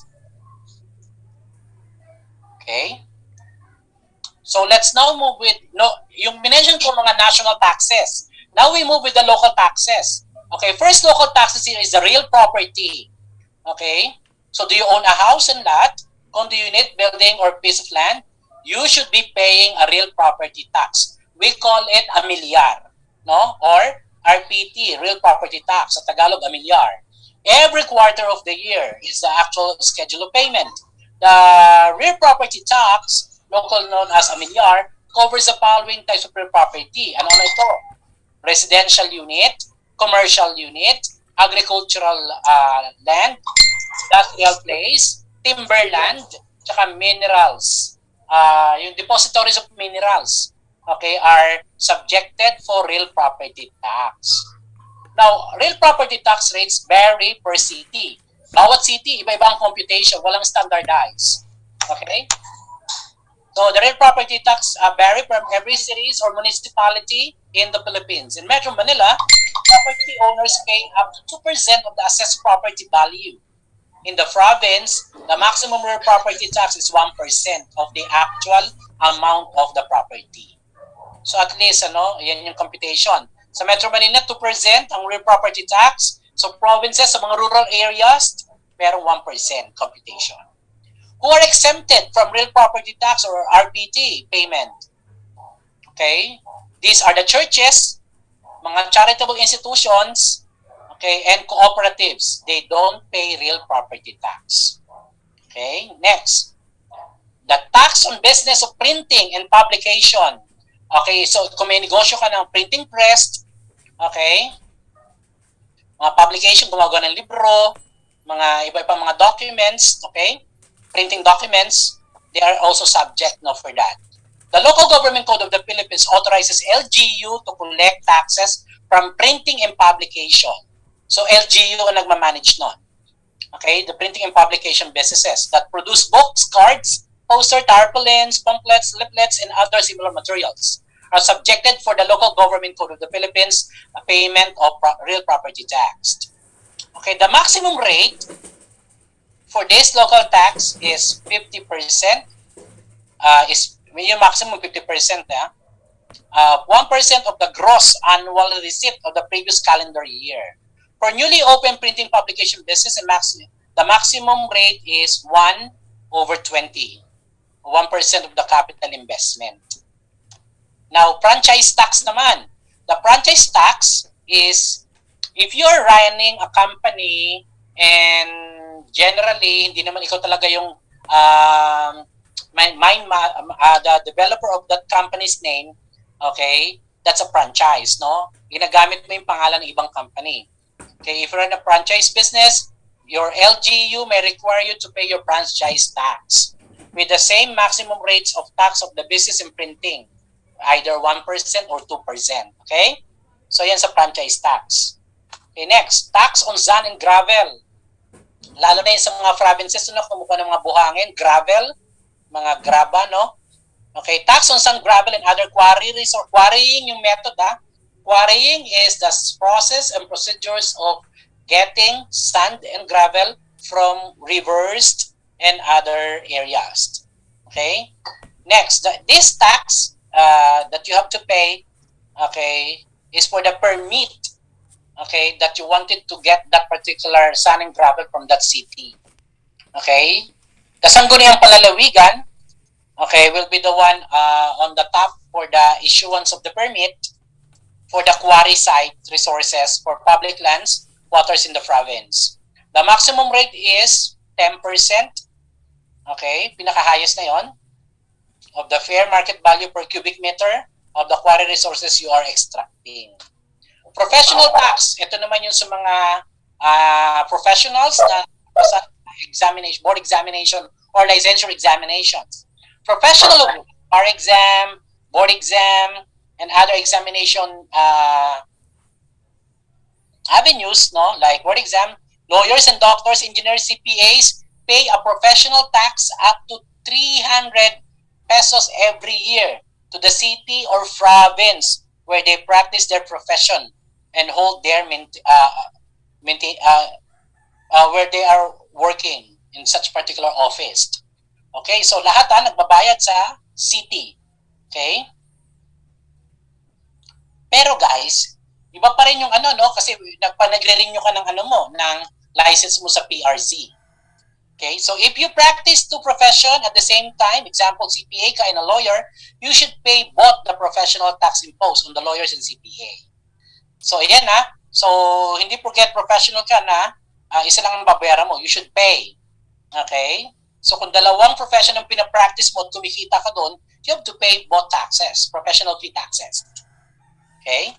Next, amusement tax. Itong tax naman ito para sa amusement park like the EK, Enchanted Kingdom, yung mga palaruan sa mga malls, no? Owners, operators, lessees of amusement places such as cinemas, theaters, concert halls, circuses may be required to pay amusement tax up to 10% of the gross receipt from the admission fees.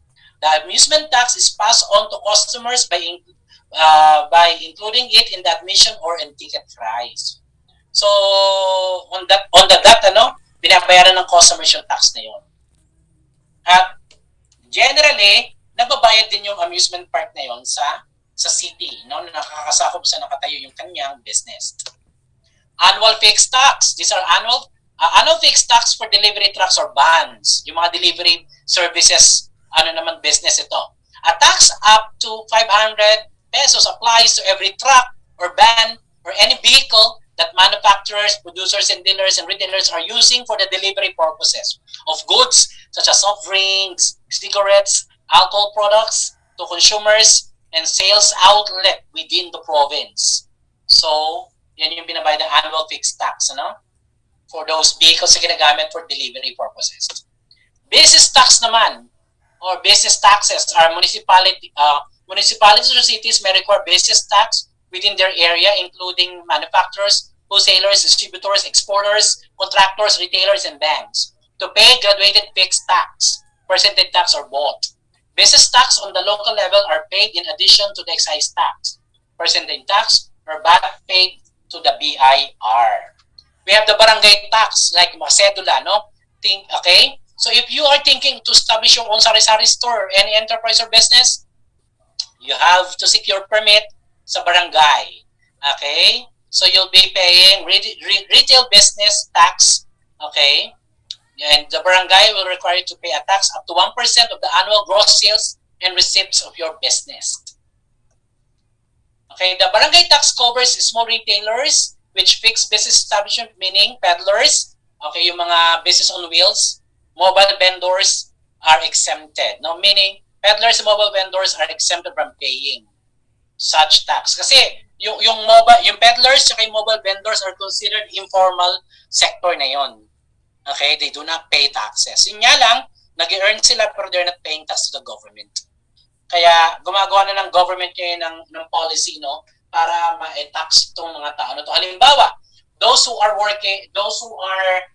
online selling, tama? Yung ginagamit mga social media platforms, do they pay taxes? No, they do not pay taxes. Okay, so the government are doing its effort right now para yung mga legit sellers ito, para mawala yung mga scamming, okay, sa online selling, pinapa-register dito ng government, okay, sa DTI. Community tax, ito yung cedula tax. Each time you get a community tax certificate, better na cedula, you are required to pay basic community tax of 5 peso plus, okay, 1 per 1,000 of your income. Anyway, may computation naman guys, no, tatanungin ka sa barangay, pag you're not yet employed, pero hiningihan ka ng community tax o cedula, generally, below 10 pesos or 10, ano? Pero pagka meron ka ng trabaho, kukuha ka ng cedula, tatanungin sa iyo how much you are earning at meron silang table computation for that. Okay, corporations are also mandated to pay the community tax at the rate of 500 basic fee plus 2 pesos per 5,000 worth of gross sales received from business and 2 pesos per 5,000 worth of real property owned. Individuals should pay no more than 5,000 for the community tax. The maximum community tax per corporation is 10,000. Okay, sa individual, hindi dapat lalagpas ng 5,000. We have the special tax, okay, energy consumption tax sa Meralco bill, that's a special tax. Forest charges. Forest charges are the tax charged to pay for the privilege of cutting and harvesting forest products that are used as raw materials for manufacturing furnitures and other wood products. Meron tayong head tax. This is a tax naman for the foreigners, no, living in the country. Meron pa tayong special tax. Ito naman yung sa mga motor vehicle users charge. Yung mga kumukuha ng mga motor. When you register your vehicles and renew your car registration every year, you're required to pay motor vehicle users charge, MBUC, to the Land Transportation Office or LTO. The MBUC is a combination of tax for road usage. Kasi nga, no, gumagastos ang government natin sa bubungkal lang. Pero nakatutuwang isipin, we always observe, ano, maayos-ayos pa naman yung lupa o yung road, bakit binubungkal? Lalo na pag malapit ang election, no? Sasabihin nila road widening purposes. Or baka it's basically for the utilization of the budget and funds of the city. Kasi magko-close yung ano no, yung pinaka book ng expenditures and finances ng isang city, hindi na pwedeng magamit yung remaining funds. Okay? Magkakaroon tayo ng tinatawag na election ban. Special tax, kaya ng travel tax.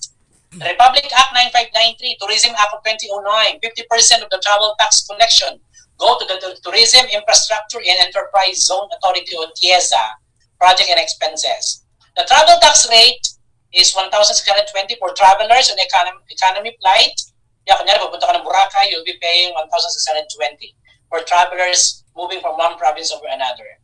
And 2,007 for travelers flying first class. So depende no kung anong seat ka nakaupo sa plane.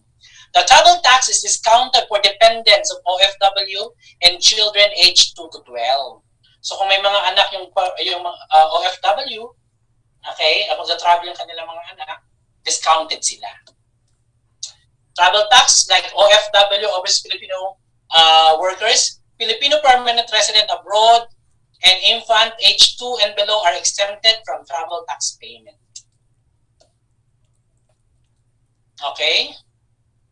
We have a big tax issue in the Philippines, okay, at ina-associate yung tax payment dito sa mga issues na ito. Okay? So ito yung ranking ng mga countries with tax, payment of taxes, no? So may mga bansang may mataas na taxes, ang Sweden, Denmark, Slovenia, Belgium, Netherlands. Look, 60% ang tax sa Sweden. Denmark, 55.9%. Slovenia, 50%. Belgium, 50%. Netherlands, 49.5%. Okay? So that's the discussion on the tax, the lifeblood of the economy.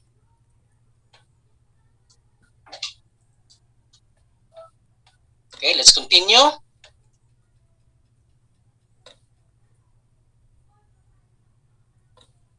So I'm done discussing to you the importance of tax, the kinds of tax, the percentage being paid. Okay, now we continue with another passage.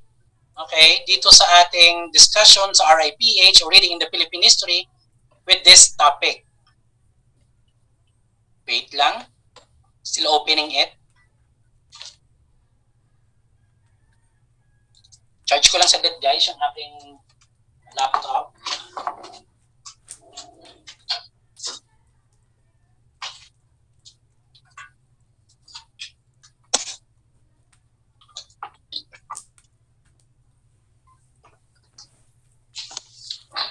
Sorry.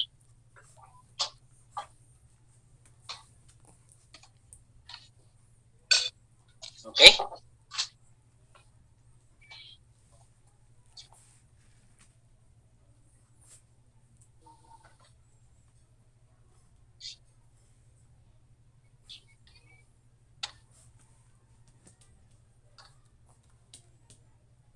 Okay. So at this point, what I'm going to share to you guys is about the discussion on kartilya ng Katipunan.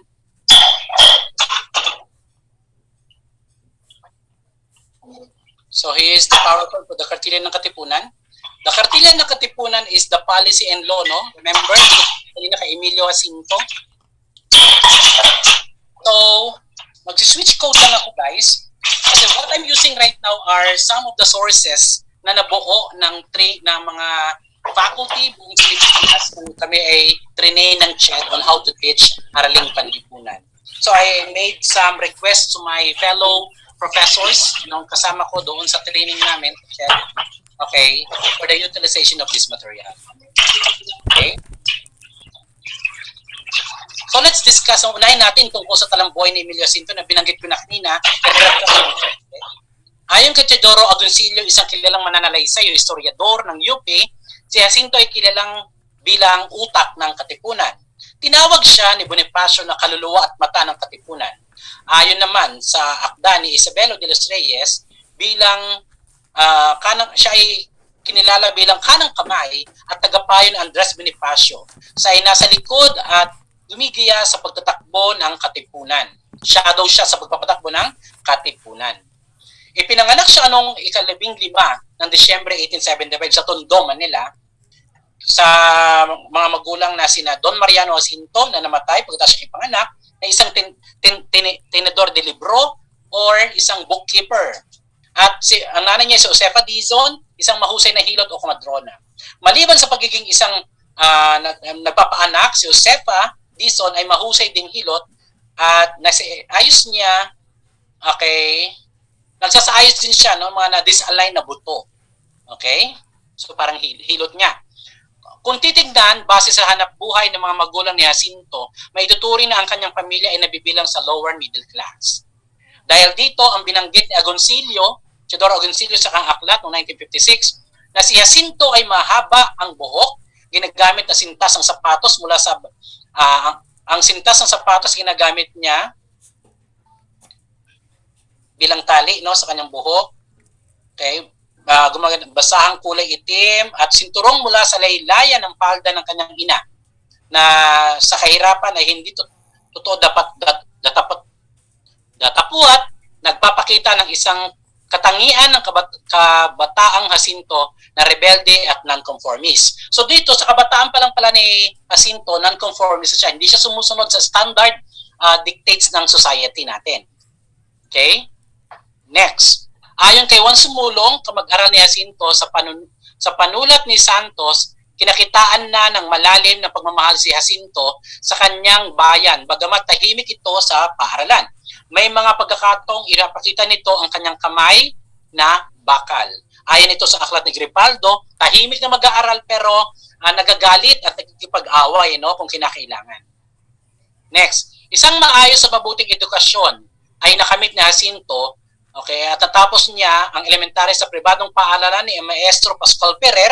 Ang kanyang tiyuhin na si Jose Dizon, ang asawa, kapatid ng kanyang nanay, no, ay ipinasok siya sa Kolehiyo San Juan de Letran, kung saan natapos niya ang Bachiller de Artes or AB, no, Artes Bachiller or Bachelor of Arts. Lumipat siya sa UST. Kumuha siya ng abogasya, ngunit ito ay nahinto dahil sa revolusyon.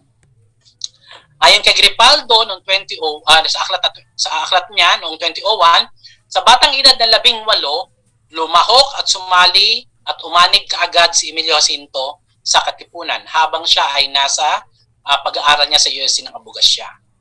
Gumamit siya ng mga sagisig panutol alias gaya ng Pinkian o Flammable, Dimas Alam at Dimas Ilaw. Nagsilbi sa iba't ibang kapasidad. Ito yung mga iba't ibang posisyon na pinagsilbihan ni Jacinto. Kanang kamay at tagapay ni Bonifacio, kalihim ng Kilusano, katasasang galang-galang katipunan ng mga anak ng bayan, direktor aklatan at limbaga ng katipunan, patnugot ng pahayagan. Ito yung sinasabi ko sa inyo kanina, newspaper, no, ng katipunan, yung Kalayaan.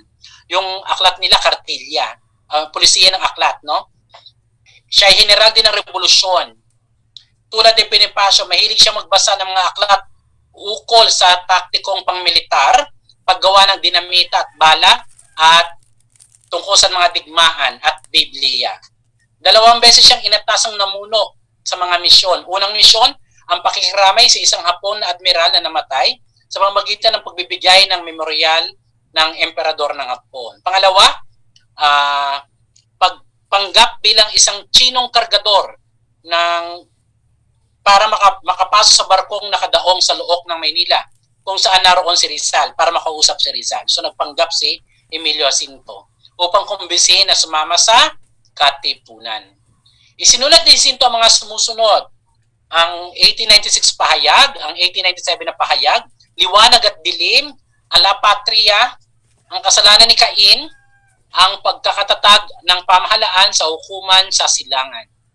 Ayon kay Bilherio Almario, isang national artist, okay, nang pataksil na patayin si Bonifacio sa Cavite, ipinagpatuloy ni Emilio Jacinto ang pakikibaka ng kanyang pinunong supremo na si Andres Bonifacio laban sa mga Espanyol. Gayunman, tulad ni General Mariano Alvarez, hindi siya sumama sa hukbo ni Emilio Aguinaldo. Remember na nahati na ang pangkat sa Magdalo versus Magdiwang. Okay? Ito yung larawan nung siya namatay. Sa isang labanan sa Mayhay, Laguna noong 1898, nasugatan siya sa hita matapos gumaling, muli siyang lumabas sa labanan. Ngunit, kasamaang pala, dinapuan siya ng malaria at namatay sa gulang na 24 noong ika-16 ng Abril 1899. Ang kanyang labi ay unang inilagak sa Santa Cruz, Laguna. Matapos ang ilang taon, inilipat ito sa Manila North Cemetery. Kasal siya kay Catalina de Jesus, na kasalukuyan nagdadalang tao nung siya ay namatay. Noong 1970, ang labi ni Jacinto ay muling inilipat sa Himlayang Pilipino Memorial Park sa Quezon City. Okay? Sa shrine ay matatagpuan ng isang rebulto ni Jacinto na nakasakay sa isang kabayo sa anyo ng isang revolusyonaryo. Okay? Ang larawan din ni Jacinto ay makikita sa lumang perang may halagang 20 piso na gamit noong 1949. At ito yon. Ito pa yung isa pang pera kung saan ginamit yung pera ni mukha ni Emilio Jacinto, no, sa pera. Kasama si Andres Bonifacio. So tandem talaga sila. Now, ang makasaysayang paglalarawan ng dokumento, ang kartilya ng Katipunan, again, ang tinatawag nating dokumento o teksto ng Katipunan na naglalatag ng mga prinsipyo at katuturan ng samahan na inilimbag sa isang polyeto para sa bagong miyembro nito. Nag-iisang dokumento na inilimbag ng Katipunan bago ang August 1896, di ba? August 29 o 230 nagsimula ang revolusyon. Ito noong pagkatapos nagsimula ng revolusyon noon, okay, hanggang sa ipinadakip din si Rizal, at December 30, 1896, doon talaga tumindi ang revolusyon ng Pilipinas. Okay?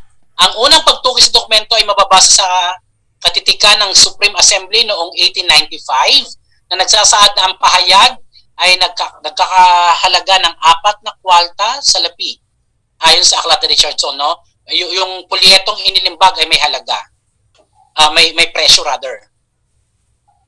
Okay? Ito yung pangkasaysayang paglalarawan ng dokumento ng kartilya ng Katipunan, kasi sabi natin dokumento ito ng mga pagdidisiplina, no, sa mga miyembro ng Katipunan. Okay?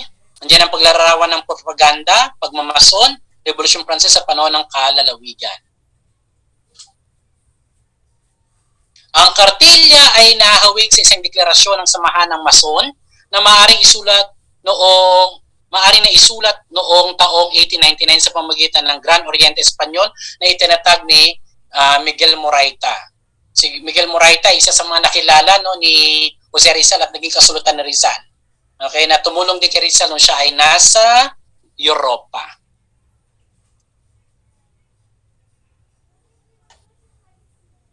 Maaari ring ginamit ang kartilyang Katipunan sa ikalawang yugto ng himagsikan sapagkat ang bersyon nito ay mababasa sa Philippine Insurgent Records na may tatak na Celio A. Atemio Ricarte noong 1899 na naglalaman pa rin ng dating teksto, ngunit may ibang titulo na katapusang pamamayag sa pagpasok ng Katipunan. Samantalang inalis na ang dokumento ang talatakdaan na nagsabi na ang salitang Tagalog ay tumutukoy sa lahat ng ipinanganak sa kapuluan. So yung mga paliwanag tungkol sa mga nilalaman, no, ng kartilya ng Katipunan. So si Emilio Jacinto ang may akda ng kartilya ng Katipunan. Pinatunayan niya na pinatunayan din ito ni Isabelo de los Reyes, no, sa kanyang Sensational Memoria of Isabelo de los Reyes, kung saan ang kanyang mga sanggunian ay pawing mga veteranong mga Katipunero. So, ibig sabihin, gumawa ng pagsusulat din si Isabelo de los Reyes ng paglalahad, no, tungkol sa kahalagahan ng mga pulisiya at pagdidisiplina sa mga miyembro ng Katipunan.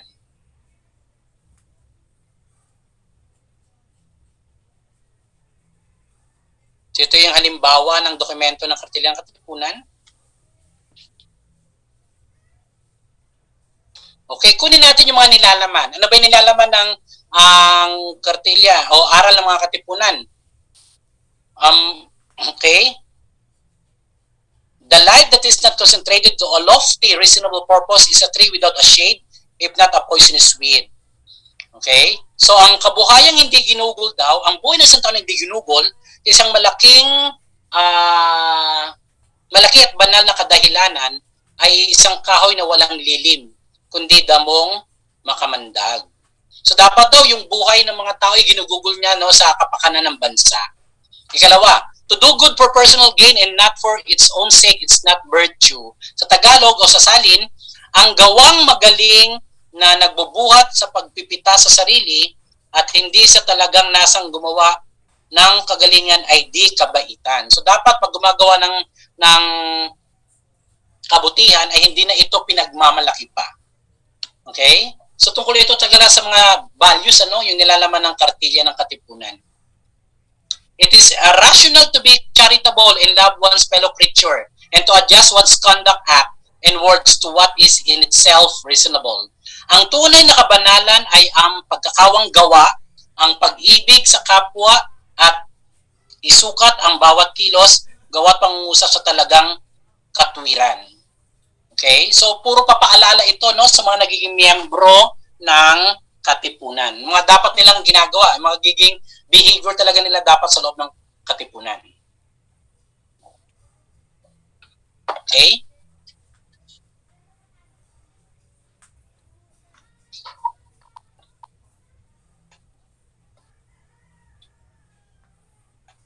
Okay, next.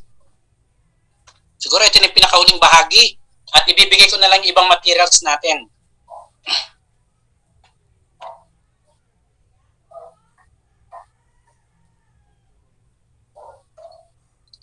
Isa pa sa mahalagang pinag-uusapan sa reading in the Philippine history is actually the life of Corazon Cojuangco Aquino, specifically yung kanyang speech when she became the first lady president of the country. Okay? So the speech of Her Excellency Corazon Cojuangco Aquino, President of the Philippines, during the joint session of the United States of Congress. Okay? Now,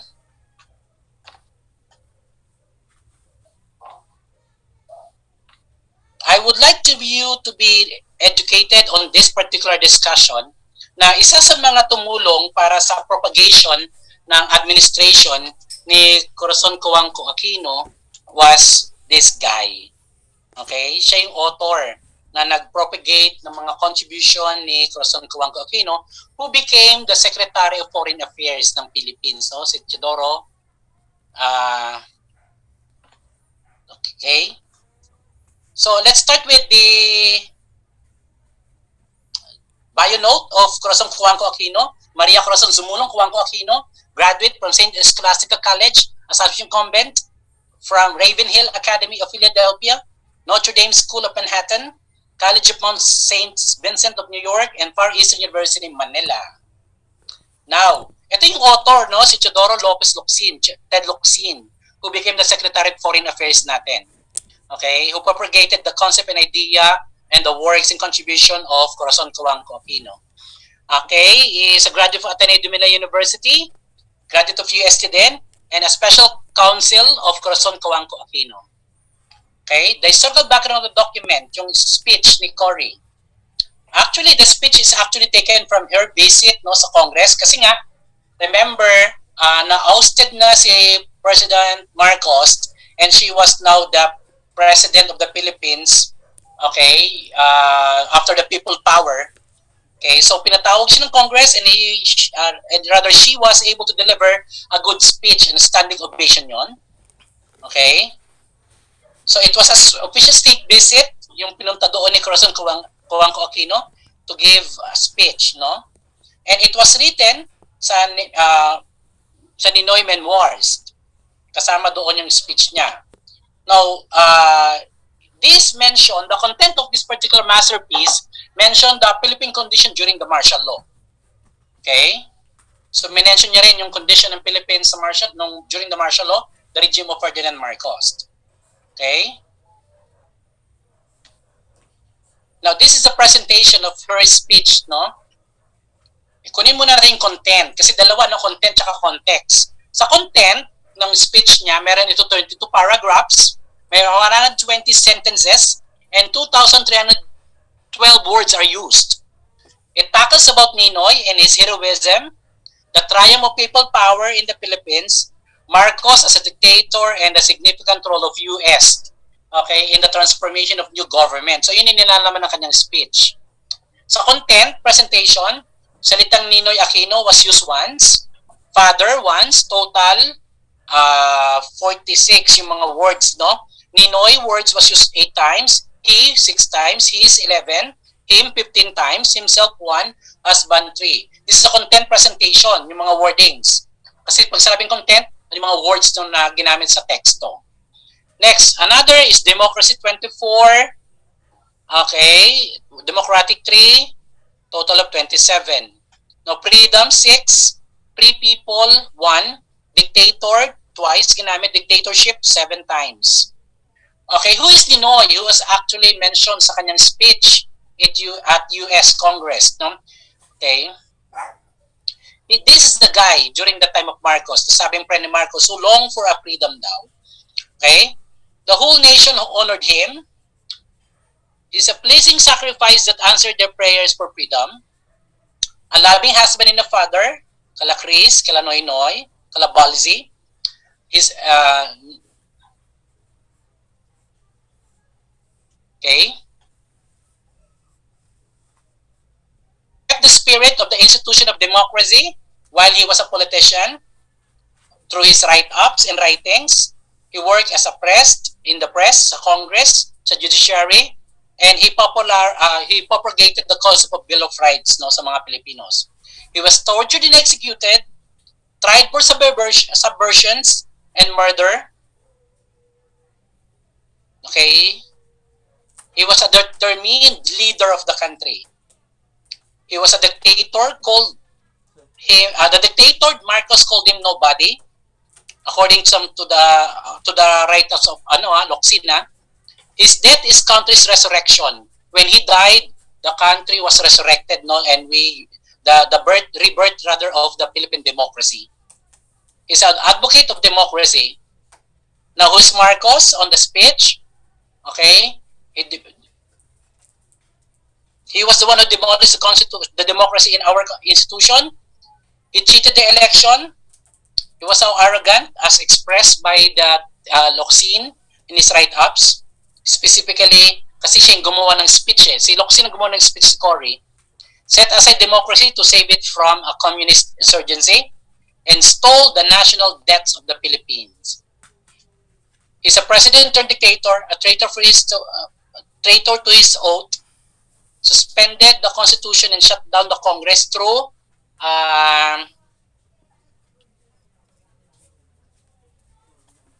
martial law. He was detained with the rest of the other Filipino patriots. Okay? He was also became a political detainee sa US, right? Tinatapos sa US a political detainee. Okay, so that's the content. So basically, what is being mentioned in the speech of Cory was actually a celebration of achievements of Corazon Aquino and the celebration of people, that the people were able to regain the democracy of the country after the EDSA revolution on February 1896. Then the Marcoses family was welcomed by US, specifically sa Honolulu, Hawaii. Okay? So this is the analysis. Okay.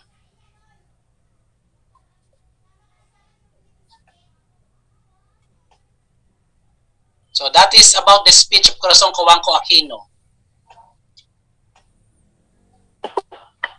Okay, so I'll be stopping my discussion hanggang kay Corazon Cojuangco Aquino. At this point in time, I'll be asking you to answer this question based from the parameter of my discussion.